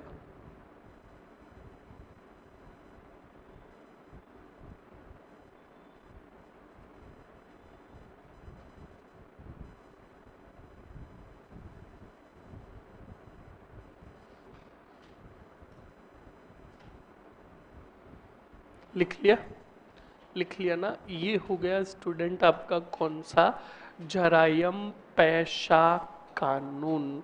और इसी के साथ चैप्टर क्लोज हुआ आपका कौन सा? जनजातीय प्लस किसान आंदोलन। अब सुन लो, अभी मैं आपको बता देता हूं, जैसे मैंने बेगू किसान आंदोलन का, या आप बता दो कौन से आंदोलन के बारे में बताना है। एक आंदोलन का बेस लेकर मैं बता देता हूं, उसी बेस पर आपको मेंस के क्वेश्चंस फिर मैं दूंगा, वो आपको उत्तर लिखकर लेकर आने हैं। जल्दी से बताओ कौन से आंदोलन का बताऊं। एक बात सुनो, अगर सिंपल सवाल पूछेगा मेंस का कि बिजोलिया किसान आंदोलन पर वर्णन कीजिए, एक्सप्लेन कीजिए, तो 10 नंबर का पूछेगा। आपको अब मैंने 4 से 6 पेज बनाए हैं, वहां 6 पेज की जगह नहीं मिलेगी। आपको 10 से 12 लाइनों में पूरा का पूरा समाहित कर देना है। अब 10 से 12 लाइनों में कैसे होगा? प्रथम चरण लिख दिया। प्रथम चरण के अंदर 1897 से 1915 या 16, सीधा पॉइंट। गिरधारीपुरा गांव से प्रारंभ, मेवाड़ के राणा के पास निम्न किसान भेजे गए। 1903 में चौरीकर, 1906 में तलवार बंदाई कर, दोनों के आगे नाम लिख दिए, कृष्ण सिंह, पृथ्वी सिंह। फिर सीधा पॉइंट, 1913 में साधु सीताराम दास के नेतृत्व में बिजोलिया के किसानों ने जमीन को पड़त रखा, पृथ्वी सिंह को आर्थिक नुकसान। और सीधा पॉइंट, 1914 में निसंतान मृत्यु, कोर्ट ऑफ वार्ड्स के तहत मुंसलिम बनाकर अमर सिंह को भेजा और उन्होंने कुछ रियायतें दी। बस ये 3 लाइनों में ही आ जाएगा प्रथम चरण। फिर दूसरे चरण के अंदर वही पूरी बातें शॉर्ट फॉर्म में, और तीसरे चरण में वो भी वापस शॉर्ट फॉर्म में। और भी अच्छे से लिखना चाहते हो तो डायग्राम के माध्यम से बनाओ ना पिक्चर को, बढ़िया। 10 लाइनें तो है ही है, 3 लाइनें प्रथम चरण शॉर्ट पॉइंट, दूसरा चरण शॉर्ट पॉइंट, और तीसरा चरण शॉर्ट पॉइंट। समझ में आया कि नहीं आया? फिर आपसे पूछेगा कि बिजोलिया किसान आंदोलन के परिणाम बताइए, तब आपको बताना भी है कि यह आंदोलन असफल ही रहा था, क्योंकि किसानों की अधिकांश मांगों को स्वीकार नहीं किया गया। समझ में आया ना? उसमें कारण भी बताना है कि ठिकाने और रियासतों से दमनकारी नीति, समझ में आया कि नहीं आया? अकुशल नेतृत्व, यानी परिणाम भी वही और आलोचनात्मक व्याख्या में भी वही पॉइंट लिखने हैं। अगर सवाल छोटा बनेगा तो आलोचनात्मक पॉइंट पूछेगा या मूल्यांकन पूछेगा। क्या पूछेगा? और मूल्यांकन कभी भी पूछ ले तो आपको क्या करना, उस आंदोलन की 3 बातें अच्छी और 3 बातें जो उसकी कमी रही वो लिखकर फिर नीचे लिखना है निष्कर्ष। बस ये क्या हो गया? मूल्यांकन। समझ में आया कि नहीं आया? इसी बेस पर सवाल पूछा था आपके आरएस मेंस के अंदर, बेगू किसान आंदोलन की आलोचनात्मक क्या कीजिए, व्याख्या कीजिए। समझ में आया कि नहीं आया? मैं आपको सवाल दूंगा, आंदोलन से रिलेटेड नहीं दूंगा क्योंकि पूछ लिया। अब सवाल आपसे ये पूछ सकता है कि ये जो सभी आंदोलन हुए, अच्छे से देखिएगा, 19वीं शताब्दी के अंत से लेकर 20वीं शताब्दी के मध्य ही हुए। तो सवाल पूछेगा क्या कारण थे कि किसानों ने जमींदारी यानी जागीरदारों और रियासतों के राजाओं के विरुद्ध आंदोलन किए। तब आपको पूरे पॉइंट लिखने हैं कि 19वीं से 20वीं शताब्दी का मध्यम कृषक वर्ग जो था वो सामंती शोषणों से और अंग्रेजों की नई भू राजस्व व्यवस्थाओं से प्रताड़ित था, परेशान था।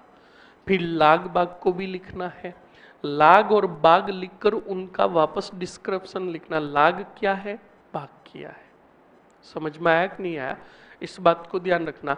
लाग जो रहती थी स्थायी लाग रहती थी और बाग जो होती थी वो अस्थायी रहती थी। इसमें की संख्या में बढ़ोतरी भी हो जाती, कमी भी हो जाती। लाटाकूटा पद्धति का भी आपको वर्णन करना है। समझ में आया कि नहीं आया? इन पॉइंटों का वर्णन करके आपको कम से कम 5 से 7 पॉइंट लेकर आने हैं कि इन कारणों की वजह से किसानों ने सामंती शोषण का विरोध किया और एकजुट होकर आंदोलन का काम किया। समझ में आया कि नहीं? एक ही सवाल लिखो या 2-3 सवाल दूं? एक ही? हाँ, कमीनों को लिखने में जोर आता है, कहता है एक ही लिख लो, एक ही सवाल।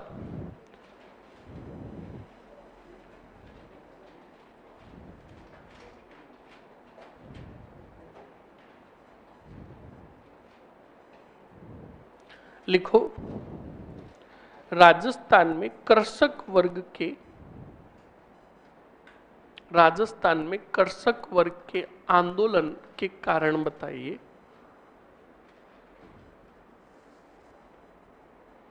कृषक वर्ग के आंदोलन के कारण बताइए। ओके, लिख लिया?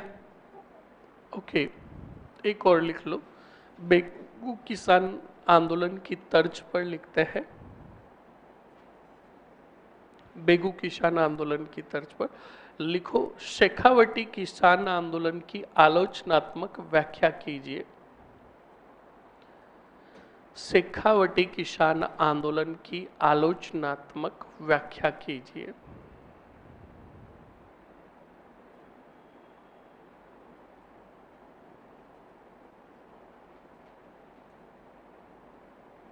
शेखावटी किसान आंदोलन की आलोचनात्मक व्याख्या कीजिए। लिख लिया? बिजोलिया किसान आंदोलन का मूल्यांकन। बिजोलिया किसान आंदोलन का मूल्यांकन।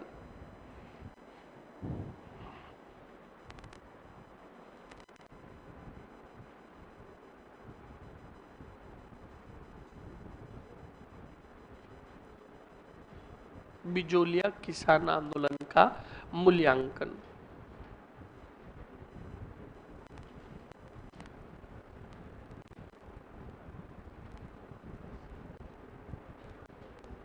लिख लिया स्टूडेंट? ओके, हेडिंग डाल दो, प्रजामंडल। प्रजामंडल।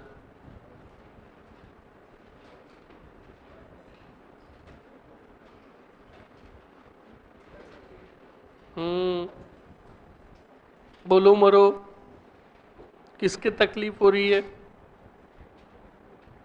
अब सुनो, पहले प्रजामंडल के बारे में अच्छे से सुन लीजिएगा स्टूडेंट। मॉडर्न में और पूरे राजस्थान के इतिहास में स्टूडेंट के लिए सिरदर्द का काम करने वाला सबसे हार्ड, सबसे टॉप मोस्ट और एग्जाम की दृष्टि से सबसे महत्वपूर्ण जो टॉपिक है प्रजामंडल है। कौन सा?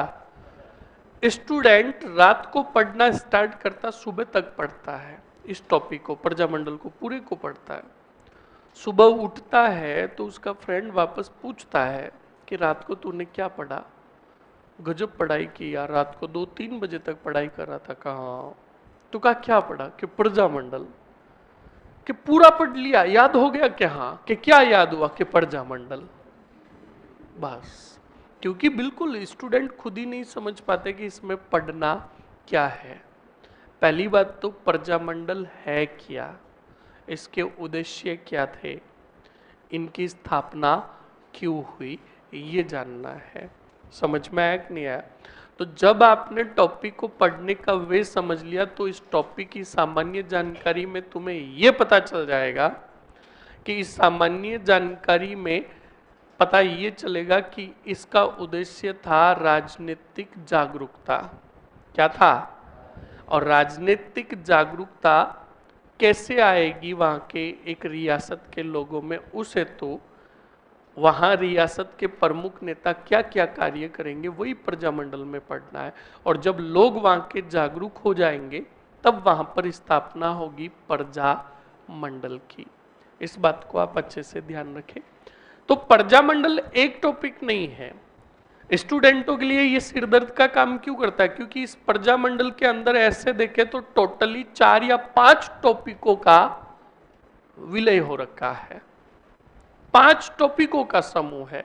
अब स्टूडेंट बेचारा एक पॉइंट समझता है, आगे एक नया पॉइंट आता है तो पिछला पढ़ा हुआ साफ, दूसरा पहला पढ़ता है, तीसरा नया पॉइंट आता है साफ।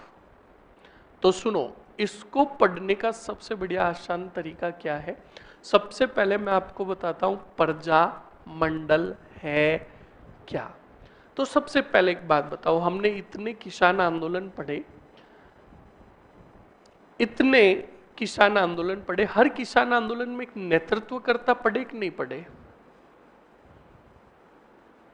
ध्यान रखना, ये पूजा तो बच जाएगी, तुम दोनों को टूपा लग जाएगा तो पानी की बोतल दे दो, बात खत्म। तुम दोनों बातें क्यों ठोक रहे हो? सीधी बैठ। वो देख, वो उत्कर्ष ने 25-30 हजार खर्च किए हैं, उधर देखो मरो। हाँ, पूछ की उधर देख, रो क्यों रही है? हाँ सुन, खड़ी हो पूजा, खड़ी हो एक बार, खड़ी हो। अब बोल, क्या बोल रही है? तू फेवराइट है, बेवकूफ इंसान। भाई मेरी बात सुनो, एक बात बताओ, डाटा किससे जाता है? फेवराइट को ही डाटा जाता है, इसलिए बैठ जा। अरे सुन, मेरी बात सुन पूजा, नाराज नहीं होना है, समझ गई ना? बुरा लगा तुझे, भले ही लगो, मस्त रहा कर एकदम। और तू तो वैसे ही मस्त है, कोई टेंशन ही नहीं है। मैंने इसको कहा तुझे 15 दिन से ज्यादा हो गए, गाँव नहीं गई, क्या अब जाऊंगी ना? बस, तो मस्त रहा कर, टेंशन नहीं लेनी है। तो आप सुनो और समझो स्टूडेंट, क्या था प्रजामंडल। तो मैंने आपको पूरे किसान आंदोलन के अंदर नेतृत्वकर्ता पढ़ाए थे ना। तो नेतृत्वकर्ता क्या करते हैं, आपने भी देखा कि जब इन्होंने जागीरदारों को ठिकाने के राव को शिकायत की, बताओ समस्या का समाधान हुआ? नहीं। रियासत के राजा को शिकायत की, समस्याओं का समाधान हुआ? नहीं। तीसरी बात सुनो, जब इन दोनों स्तरों पर समस्याओं का समाधान नहीं हुआ तो बताओ राष्ट्रीय स्तर के नेताओं को शिकायत की कि नहीं की? की। जब राष्ट्रीय स्तर के नेताओं के संपर्क में आए हमारे ये किसान आंदोलन के दौरान हमारे नेता, तब इन नेताओं ने अपनी मांगे रखी तो राष्ट्रीय स्तर के नेताओं ने कहा हमारे पास आने से तुम्हारा कोई भी फायदा होने वाला नहीं है। तो कहा क्या करें? तो कहा आप अपने क्षेत्र में जो राजा शासन करता है उस शासन व्यवस्था में अपनी सहभागिता बढ़ाओ, और शासन की सहभागिता बढ़ाने हेतु, शासन की सहभागिता का मतलब समझे कि अभी तक सिर्फ राजा शासन कर रहा है, आम जनता से चुने हुए व्यक्ति भी शासन व्यवस्था में जाओ बैठो, और शासन व्यवस्था सिर्फ राजा के हिसाब से नहीं चलेगी, कुछ जनता के प्रतिनिधियों के हिसाब से भी शासन व्यवस्था चलेगी। तो राष्ट्रीय स्तर के नेताओं ने कहा शासन व्यवस्था में आम जनता की सहभागिता ऐसे नहीं बढ़ेगी, आप पहले अपने क्षेत्र में जाओ और अपने क्षेत्र और रियासत के लोगों को जागरूक करो, और जागरूक जब हो जाए तब अपनी रियासत की प्रजा का, जनता का एक संघ बनाओ, एक मंडल बनाओ, और उसी प्रजा संघ को प्रजा मंडल के माध्यम से आप रियासत के राजा के सामने अहिंसात्मक रूप से मांग करो उत्तरदायी शासन की। किसकी? अरे बोलो। और उत्तरदायी शासन का मतलब ही यही कि शासन व्यवस्था में आम जनता यानी प्रजा मंडल की सहभागिता। बोलो समझ में आया कि नहीं आया?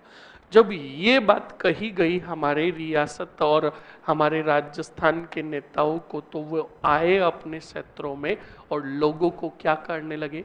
जागरूक। अब जागरूक घर घर जाकर तो कर नहीं सकते, तो उन्होंने कुछ राजनीतिक संस्थाओं की स्थापना की। किनकी?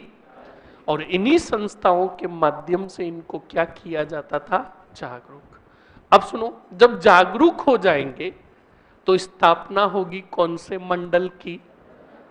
अरे बोलो, अब बताओ राजस्थान में कितनी रियासतें थी? 19। इसका मतलब लगभग लगभग हर एक रियासत के अंदर प्रजामंडलों की क्या होगी? स्थापना। तो प्रजामंडलों की स्थापना होगी तो एक तो हद से भी ज्यादा आने वाले हैं सन। क्या आने वाले हैं?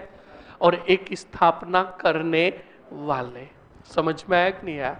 तो सबसे पहले सबसे बढ़िया फॉर्मूला हम समझते हैं, और 1000 स्टूडेंट मुझे मैसेज करके भी पूछते, क्लास में भी पूछते कि सर आप जो पढ़ाते हो पूरी कहानी याद हो जाती है, इतिहास में तारीखें याद नहीं होती, सन याद नहीं होता, इसका क्या काम करें? और प्रजामंडल में तो हद से भी ज्यादा सन। तो प्रजामंडलों के सन की सीरीज को हम चुटकियों में याद कर लेंगे ताकि टॉपिक पढ़ने के लिए आसान बन जाए। बोलो समझ में आया कि नहीं आया? तो चलो सबसे पहले हम स्टार्ट करते कि प्रजामंडलों की स्थापना कब से कब तक हुई, ताकि हमें पता चल जाए कि प्रजामंडल की स्थापना का सन ये है और खत्म ये है, ताकि हमें पता रहे कि इसके बीच में ही प्रजामंडलों की क्या हुई? स्थापना। तो बताओ सबसे पहले अगर तुम्हें पूछे कि राजस्थान में स्थापित होने वाला प्रजामंडल कौन सा, आप कहोगे जयपुर प्रजामंडल। कौन सा? कौन सा? बोलो समझ में आया? सबसे लास्ट में झालावाड़ प्रजामंडल। कौन सा? अगर याद नहीं हो तो सबसे नवीन रियासत कौन सी? झालावाड़, जो सबसे लास्ट में स्थापित हुआ प्रजामंडल के रूप में 1946 में। बोलो कब? तो अब एक बात बताओ, 45 में 31 में स्टार्ट और 46 में खत्म, तो इसका मतलब जितने कितने भी प्रजामंडल हुए 31 से लेकर 46 के बीच में स्थापित हुए। अब हम इन प्रजामंडलों को जो याद करेंगे, अभी देखना मैजिक, सभी को याद हो जाएंगे, प्रजामंडल याद करने की जरूरत ही नहीं है, यहीं पर याद हो जाएंगे सन। हम टॉपिक को तोड़ तोड़कर छोटे छोटे भागों में तोड़कर बड़ी आसानी से याद कर लेंगे। ये टॉपिक जो हार्ड है वो आपके लिए एकदम चुटकियों में आसान हो जाएगा। रेडी हो सभी? बोर्ड पर देखो। स्टूडेंट पूजा बोर्ड पे देखेगी, ध्यान रखना कल आते ही पूरे प्रजामंडल पूछूंगा, ध्यान रखना। बिल्कुल इजी टॉपिक है, सभी कान खोल के सुन ले, सभी को पूछूंगा मैं। अब देखो स्टूडेंट, सबसे पहले देखो टॉपिक का नाम है, बताओ क्या? प्रजामंडल। और प्रजामंडल के अंदर सबसे पहले लिखते हैं इसका उद्देश्य। तो आप कहोगे सीधा कौन सा शासन? उत्तरदायी शासन लागू। आप सिर्फ इतना ही कहोगे, उत्तरदायी शासन। ओके। उसके बाद हम प्रजामंडलों को याद करने के लिए बेस जो बनाएंगे, बेस मतलब आधार, आधार जो बनाएंगे वो सन को आधार बनाएंगे, सन के अकॉर्डिंग याद करेंगे कि इस सन में कितने स्थापित हुए, कौन से स्थापित हुए। तो बताओ सबसे पहला सन है 1900। बोलो, इसमें सबसे पहले संख्या याद करनी, कितने स्थापित हुए? बोलो। नंबर फर्स्ट कौन सा प्रजामंडल? जयपुर प्रजामंडल। और दूसरा जो स्थापित हुआ था वो था बूंदी प्रजामंडल। कौन सा था रे? अब जल्दी से बताओ, बोर्ड पर देखकर फिर बिना देखा देख पूछूंगा। बताओ हमने टॉपिक कौन सा लिया? प्रजामंडल। प्रजामंडल का उद्देश्य क्या? ओके। प्रजामंडल को याद करने के लिए हमने बेस किसे बनाया? सन को। किसको? बोलो। पहला सन कौन सा है? 31 में कितने स्थापित हुए? पहला। दूसरा?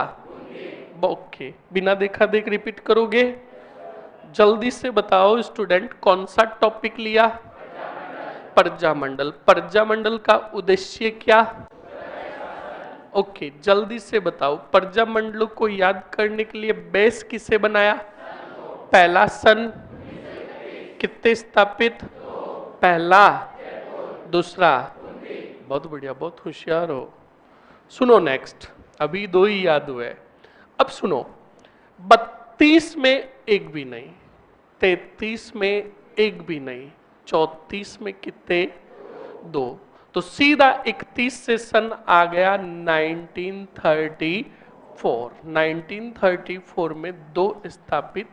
नंबर फर्स्ट में बात करूं तो स्टूडेंट, एक जो आप बैठे हो, कौन सा वार्ड? और मारवाड़ के साथ आएगा हड़ोती ही डोती। अरे बोलो, हड़ोती। तो बताओ 34 में कितने? पहला, दूसरा। 31 में कितने? पहला, दूसरा। बताओ प्रजामंडल का उद्देश्य क्या? कौन सा टॉपिक लिया हमने? ओके, अब बोलो मरो, पता चलेगा। बताओ कौन सा टॉपिक लिया? प्रजामंडल। प्रजामंडल का उद्देश्य क्या? प्रजामंडल को याद करने के लिए बेस किसे बनाया? पहला सन। 31 में कितने स्थापित हुए? पहला, दूसरा। बहुत बढ़िया। 34 में कितने? पहला, दूसरा। क्या बात है, इतना दिमाग तेज चलता तुम्हारा।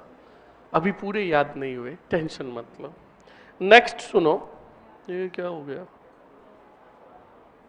नेक्स्ट सुनो, 34 के बाद 35 में एक भी नहीं, 36 में कितने? कितने? कान खोल के सुन लेना, तेरा बीकानेर 36 में ही आ रहा है। 1936, 1936। 36 में भी कितने? दो। पहला नेर ही नेर, कौन सा नेर? और दूसरा आएगा इसके साथ कौन सा पुर? हाँ बोलो, समझ में आया कि नहीं आया? ओके, देख कर रिपीट करोगे या बिना देखा दे? मर जाओगे?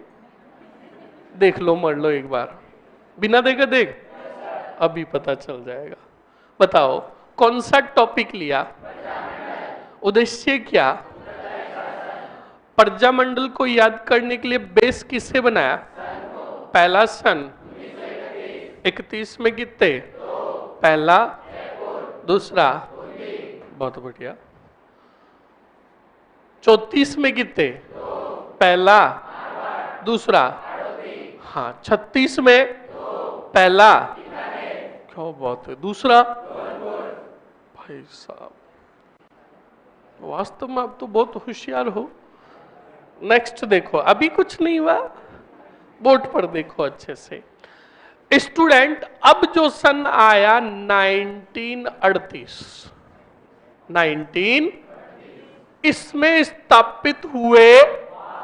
अब फंसोगे तुम, सुनो और समझो, गौर से देखो इन प्रजामंडलों की सीरीज को। हर जगह कितने कितने आ रहे हैं, और जोड़ा भी कितने का होता है? हाँ, और बिल्कुल ये जोड़े ही है। जब मैं आपको इनको विस्तृत रूप से पढ़ाऊंगा तो जयपुर प्रजामंडल में 2 से 3 पेज भरेंगे। कितने? बूंदी में 2 लाइनें। कितनी? तो देखो, एक बड़ा एक छोटा। सेकंड में देखो मारवाड़, 7 पेज भरेंगे। कितने? 2 लाइनें हड़ौती की, 2 या 3, ठीक है। 36 बीकानेर के 2 से 2.5 पेज, धौलपुर की 2.5 या 3 लाइनें। तो देखो, छोटा बड़ा, छोटा बड़ा। तो बताओ प्रजामंडलों में भी जोड़े बड़े कि नहीं बड़े? और जोड़े बनाने का काम किसका? हम तो सिर्फ नीचे मिलने का प्रयास कर। जूते पड़ेंगे तुम्हारे, दोस्ती कहीं के। तुम्हें मिलने का प्रयास नहीं करना, घर वाले करेंगे कि हम नीचे मिलने का प्रयास करते हैं।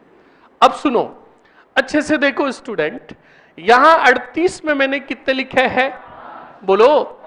तुम्हें सिर्फ 2 ही याद करने, एक छोटा, 3 ऑफर चलता है ना मार्केट के अंदर, दीपावली कार, होली कार, के बाई 1 गेट 1 फ्री।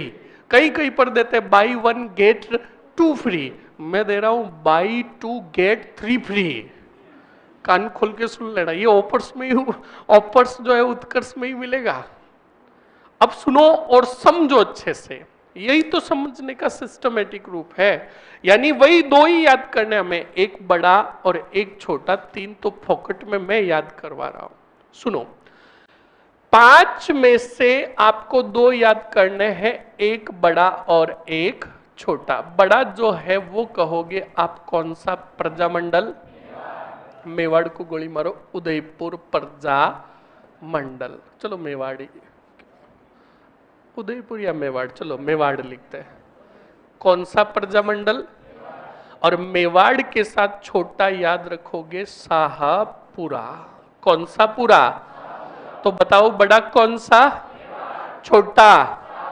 ये हो गए कितने प्रजामंडल? 5। कितने?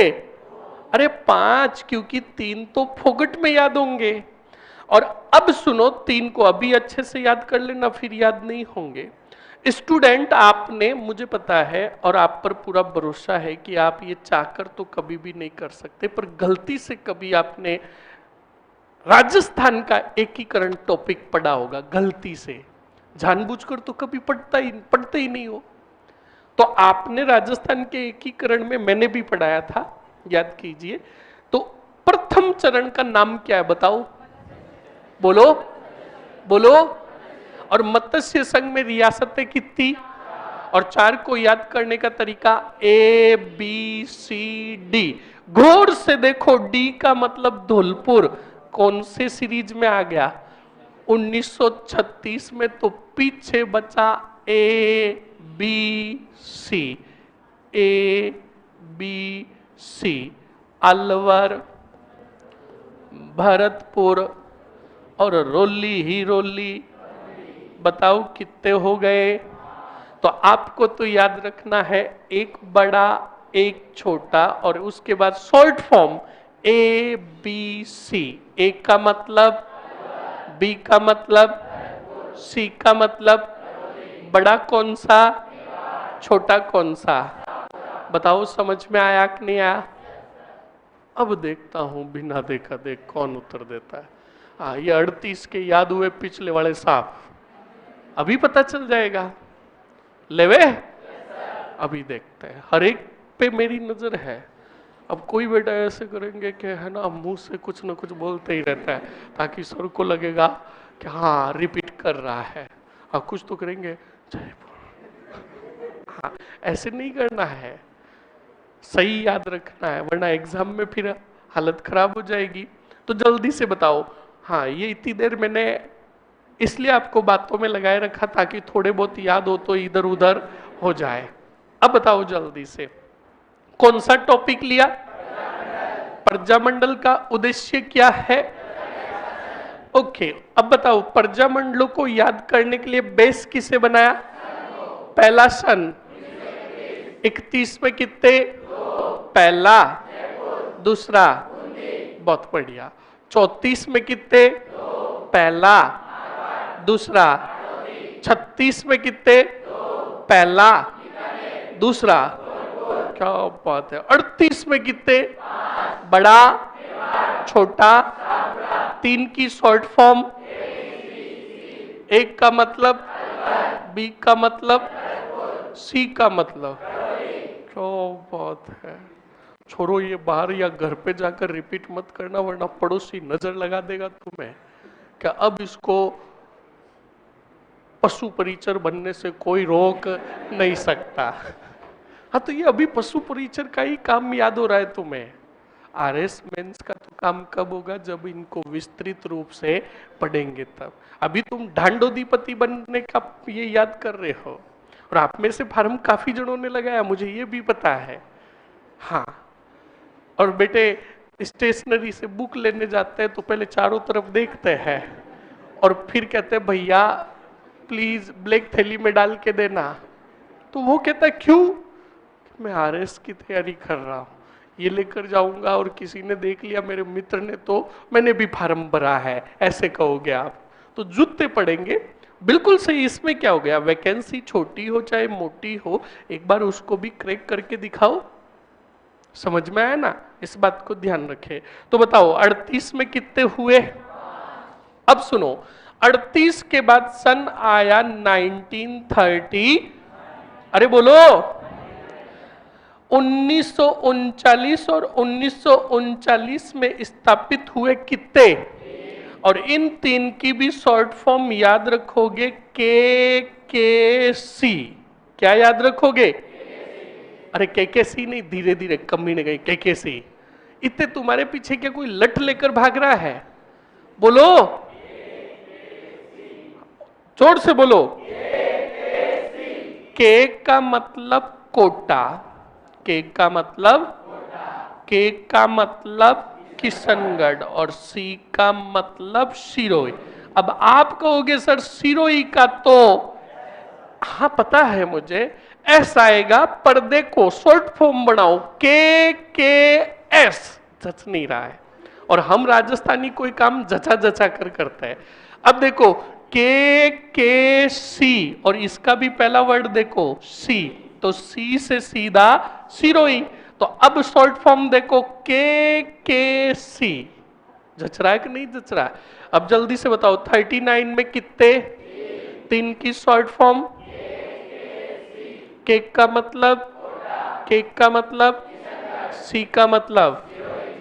अब बताओ टॉपिक कौन सा लिया? बोलो मरो। प्रजामंडल, ठीक है। प्रजामंडल का उद्देश्य क्या? बहुत बढ़िया। प्रजामंडलों को याद करने के लिए बेस किसे बनाया? पहला सन कितने स्थापित? पहला, दूसरा 34 में, पहला, दूसरा 36 में, पहला, दूसरा 38 में, बड़ा कौन सा, छोटा, शॉर्ट फॉर्म तीन की, एक का मतलब, बी का मतलब, सी का मतलब। क्या बात है। 39 में कितने, तीन की शॉर्ट फॉर्म, केक का मतलब, केक का मतलब, सी का मतलब। बहुत बढ़िया, तुम तो बड़े होशियार हो। मैं बिना फालतू की ऐसे ही टेंशन ले रहा हूं। अब सुनो, अगला सन आया 1942। 1940, देखो 42 में महात्मा गांधी ने एक बहुत बड़ा आंदोलन चलाया, भारत छोड़ो आंदोलन। उसमें सबको याद हो जाएगा कि 1942 भारत छोड़ो आंदोलन। एक शब्द ऐड कर दो कि भारत छोड़ो आंदोलन गांधी जी ने जो प्रारंभ किया 42 में, वो कुशलता से प्रारंभ किया। किससे? और कुशलता से याद रखोगे, कुशलगढ़ प्रजा मंडल। तो 42 में बताओ कितना स्थापित, कौन सा गढ़? अरे बोलो, ये तो सीधा ही याद हो जाएगा। समझ में आया ना? अब स्टूडेंट आप में से कुछ खुरापाती छोरे हैं, जब 15 मिनट का ब्रेक देते हैं तब बाहर अंकल के पास जाते हैं और अंकल को कहते हैं अंकल एक तो सिगरेट दो और एक चाय दो। अब सिगरेट रेगुलर तो पी नहीं सकते, कभी कभार बीड़ी से भी काम चलाना पड़ता है। तो अंकल को कहते बेटे कि अंकल सिगरेट दो ना, तो अंकल कहते भाई आज सिगरेट है ही नहीं। कि यार अंकल मरा दिया, इकोनॉमिक्स की क्लास है, कैसे भोगने में घुसेगी। बाड़ो तुम्हारा वो बंडल कहाँ है, एक बीड़ी दो। तो आपने अंकल से क्या ले ली, और एक हाथ में क्या है, और आपका फ्रेंड भी साथ में है। अब आपके हाथ में चाय और एक हाथ में बीड़ी, और आपने अपने फ्रेंड को कहा बीड़ी पी। क्या कहा? जोर से बोलो, अरे जोर से बोलो, जोर से बोलो। बीडीपी बोलो, बोलो क्या पी? जोर से बोलो, प्रेम से बोलो। देखो क्लास की गोपनीयता अगर भंग करने का प्रयास किया ना तो जूते में तगड़े पहनता हूं। अभी माता जी यहां निकल जाएंगे। जोर से बोलो, प्रेम से बोलो। बस पूरे प्रजामंडल याद हो गए। बीडीपी।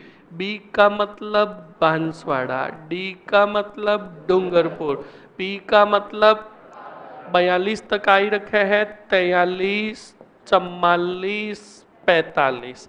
प्रतापगढ़ के साथ याद रखोगे जैसल, और सबसे लास्ट मैंने आपको पहले ही याद कर दिया 46 में झाला। ये हो गया प्रजा। एक बार रिपीट करोगे? पहले यहीं से रिपीट कर दो। 42 में कितना? कौन सा? उसके बाद क्या पियोगे? बोलो। बी का मतलब, डी का मतलब, पी का मतलब, प्रतापगढ़ के साथ सबसे लास्ट। अब फास्टली रिपीट करोगे, 1 मिनट ऊपर हो चुका है। जल्दी से बताओ टॉपिक कौन सा लिया? प्रजामंडल का उद्देश्य क्या? अब जल्दी से बताओ, प्रजामंडलों को याद करने के लिए बेस किसे बनाया? पहला सन कितने?